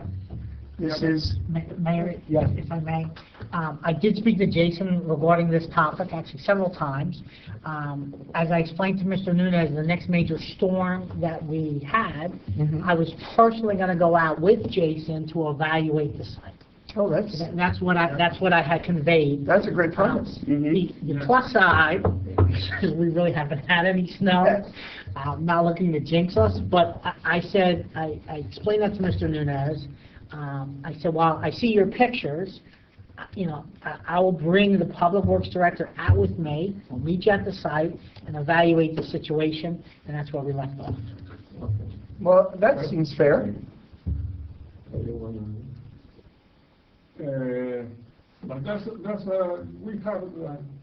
we have that problem because my son, he will live with me, now he doesn't live with me. Sure. So, 8 years ago, so I suffer because I have a snow machine, but I know it's enough, because they come and they throw the snow and the driveway, the entrance, I don't have space to put the snow. Who is it in town that has the service with the school kids that come and help out people digging into the snow? The high school does. Yeah, so the high school has a program where high school kids will come and help out elderly in town to dig out from snowstorms. No, they don't pass it no more. Because Robert told me, How do you get in contact with them? I went to the office, the mayor. If the program is still existing, you would contact the superintendent's office of the Riverdale Public School System. His name is Patrick Fletcher. But the obligation is the homeowner, and so I do understand that it seems burdensome, but it is the obligation of the homeowner. But perhaps the high school can help in this matter, and that would be good. Or the DPW, would they? The DPW cannot clear individual driveways. No, right, they could just maybe shift how they're, I don't know. I don't think that I would get be buried. possible, but we... My driveway gets buried every time. Yes, It's just a matter of, this is the way... I understand that gets buried, but the funny thing is, how the other side of the street is so... I mean, That's I can show you. You can show it. Well, we've already made the commitment to come out at the first snowstorm, so why don't we leave it to then, and then we can assess. If there is some change that we can make, we want to make that change. But tonight, we can't do much. But when it snows, we can assess. Okay. We try to explain you because they happen every time, and they throw us with a throw and they throw the snow and the What happens if it's on a weekend? Right. We're plowing on a weekend and my superintendent's sitting here. This is my cell phone number. The DPW superintendent is there on the weekend. If it snows on the weekend, Mr. Ray is going to, if he's available in the town, he's going to be there, and if you call me, I'll be there. And hopefully, if it doesn't snow more, But I just want to be clear, we're not promising that we can resolve it, but we are promising that we will assess it. okay. All right? Yes, want to show you only two pictures from last Saturday, I mean, 2 Saturdays ago, it was January 18th. It snowed 3 inches. And you can see the driveway, my driveway. I saw the snow. It was clean. After half hour, the clean was less. Sure. Oh, one. If you are only 3 inches. Well, why don't we wait until it snows again? And you see. Call me, and I'll be there. And if Ray is in town, he'll be there, and our superintendent of public works will be there. But as I said, I want to be very clear. We're not promising that we can fix this, but we are promising to assess it. Okay. All right? Thank you. Okay, thank you very much. Good night, everyone. Good night. Good night. Sorry you have to wait so long. Lou? Okay, can I have a motion to close to the public? So moved. And just a second? Second. All in favor? Aye. Councilwoman Vestine, we'll start with you. Council comments. I'm going to cut my report in here. Please. Lots of wonderful things going on with all the committees on the liaison too, but I just want to highlight a few. So the Cultural Affairs Committee had its first meeting in January. They organized, they chose a chair, a vice chair, and a secretary. They're very engaged, very excited about bringing programs focused on cultural activities to the borough. So I'm looking forward to what they're going to be doing. The Stigma Free Committee, I'm just going to mention they have a program coming up next week on LGBTQ. If you want to just take one, I hope to see many of you there at the library on Wednesday, understanding and supporting the LGBTQ in our community. The other project they're working on, I mentioned a while ago, but it's now actually happening. They are going to be doing a video project called I'm Your Next Door Neighbor, My Mental Health Challenge. And they're looking for residents or former River Edge residents to be willing to go on video to talk about what their challenge has been with mental health and how they live with their disease. I'm going to give you one of these. If you know anybody in the community you think might want to participate, they can fill one of these out and participate. They'll be debuting the video project in May for Mental Health Month. I also just want to report, I'm pleased to report, Tom, hopefully you don't mind if I mention. So over the summer, I asked the council to consider being a community partner on a Bergen County Community Energy Plan grant with the state. We found out last week that the grant was approved. So River Edge and Lodi are the 2 community partners, and we will be the beneficiaries of some financial support for clean energy programs. It also allows River Edge to have a seat at the table for all of the planning for the county's Clean Energy Master Plan, which is a really wonderful thing. So thank you for agreeing to do that, and things to come. Well, first of all, you were the one who should make that announcement because you led in that, and we benefit from your hard work as well as the hard work of the committees, and thank you. You're welcome. And then just on a personal note, that's really a lovely gesture to have recognized me in that way, and I appreciate it. Thank you. You deserve it. Thank you.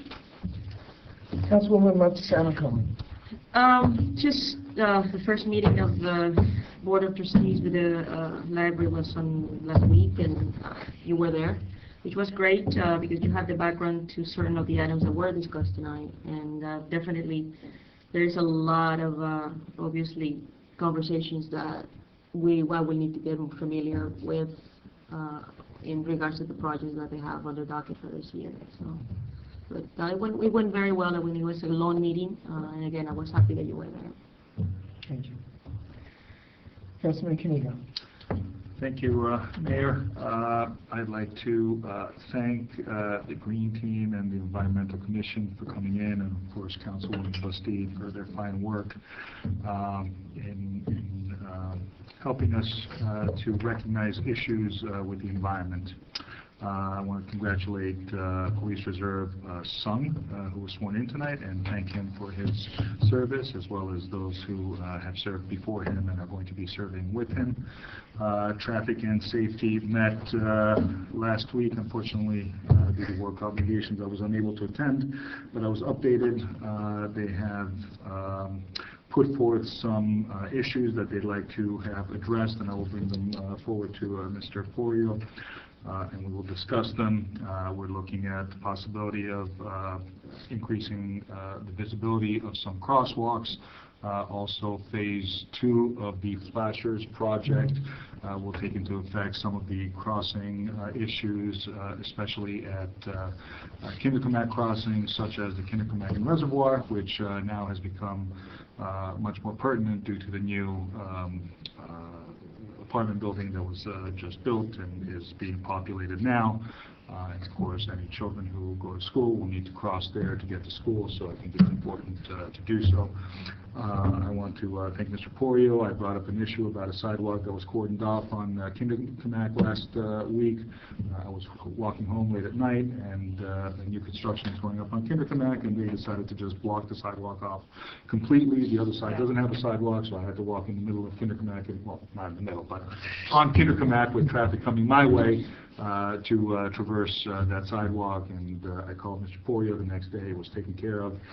The barriers were taken down, and gravel was placed there so that, and I'm always most concerned with the children. It's right for the schools there, so the children should have a safe place to walk, and certainly not the street. And that's it. Thank you. Thank you, Councilman. Councilman Gautier. Thank you, Mayor. First off, I would like to congratulate Councilwoman Bastide on the honor of having your picture up there. You did a terrific job as acting mayor, as you always do, so it's an honor well deserved. I would also like to congratulate our newest reserve police officer, Samuel Sung, and all the recreation commissioners who were honored tonight. All the volunteers who have given of themselves to make the lives of the residents better is the reason this is such a great town. I would also like to thank Officer Estevez, who gave Troop 97900 a tour of the police station on Saturday morning. The girls loved it, and they really enjoyed the tour, and it was a big topic of conversation at Dance on Sunday. And I would also like to thank all of the Girl Scout leaders who put together the Daddy-Daughter Dance last Thursday at Cherry Hill School. It was a lovely event. Thank you. Councilwoman Cole. Just wanted to echo the thoughts on Councilwoman Bastide and Policeman Sung and all of the rec people who were recognized tonight. The Historic Commission had their meeting recently. They're still hoping to do QR code signs for 5 streets this year, so they put that in the budget that they're going to be showing to us shortly. And hopefully that'll happen. They also are looking for an archivist, someone who can get trained by the prior archivist. So if anyone in town is interested in doing that job, it's just a matter of scanning in old photos and articles and collecting items and putting them on the record that's kept in the library. And then just wanted to mention that this is Black History Month. It's the 45th anniversary of the United States of America recognizing that. And it's in honor of Abe Lincoln's birthday on February 12th and Frederick Douglass's birthday on February 14th. So keep that in mind. Councilwoman Kinsella. Again, I'd like to echo the same to Councilwoman Bastide. Also mention that last Sunday was the lunar event at the library, which was a huge success. It was a great event, and Councilwoman Bastide was there, and so was the mayor. Nice speech. Thank you. With all the noise and the kids in the background, that was very good. And also just mention that this, I don't even know if this is appropriate, but I just found out that our block There was a lot of car break-ins in our block on Madison Avenue today, and I was like, we usually leave our cars open, unlocked I should say, and all of our cars pretty much on the block were broken into. I guess they heard it as well. Yeah, heard it as well, yeah. So I guess I had already left for work. So, but the cops were there towards the end of the block, from what I understand, and they were just talking to the neighbors that reported it. So that's a few there. A lot of cars. So I'd like to, first of all, I'd like to start by, announcing to the public, I know the council knows this, that our open space grant from the county has been approved, $136,875. I want to thank Ray as well as the council and all those involved in getting the people of River Edge this boon of almost $140,000. It will go towards beautifying and maintaining our open public spaces, which is so important for our property values as well as for our enjoyment and for our families' enjoyment. Yes, the Lunar New Year, I was honored to be able to offer a resolution from the council congratulating our Chinese community on their first Lunar New Year celebration. It was amazing. They had, I thought they were dragons, they weren't. There were a golden lion and a purple lion, and there were so many performances. It was an hour and a half. It was truly delightful. I'd like to thank June, Maxine, and Dara for organizing this and supporting this, so that would be a really great thing. I would also like to make mention of a little piece of information I received. I had met with the mayor of Wardell and the mayor of New Milford. We're going to try to have regular meetings.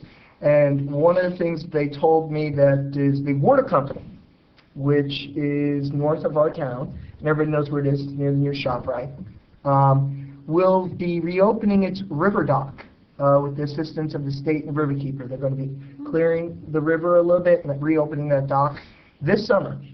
And that they're going to be looking for a private-public partnership so that they might move to open the facility, first of all, renovate the facility and then open the facility. And since it's just north of us, I thought this might be a bit of information that we all like to hear about that. Again, congratulations on your photo up there, but it's not really congratulations, it's really something that's due you. You were our mayor. If you were simply covering while our mayor was coming and going, that would be one thing. But we have no mayor. You were our mayor, and this is due you, and congratulations to you. Welcome. Congratulations to all we recognized today. I concur with what everyone said. Could I have a motion to close? So moved. Second? All right. All in favor? Aye. Thank you. Yes, ma'am. Hand those out to staff. So, there we go.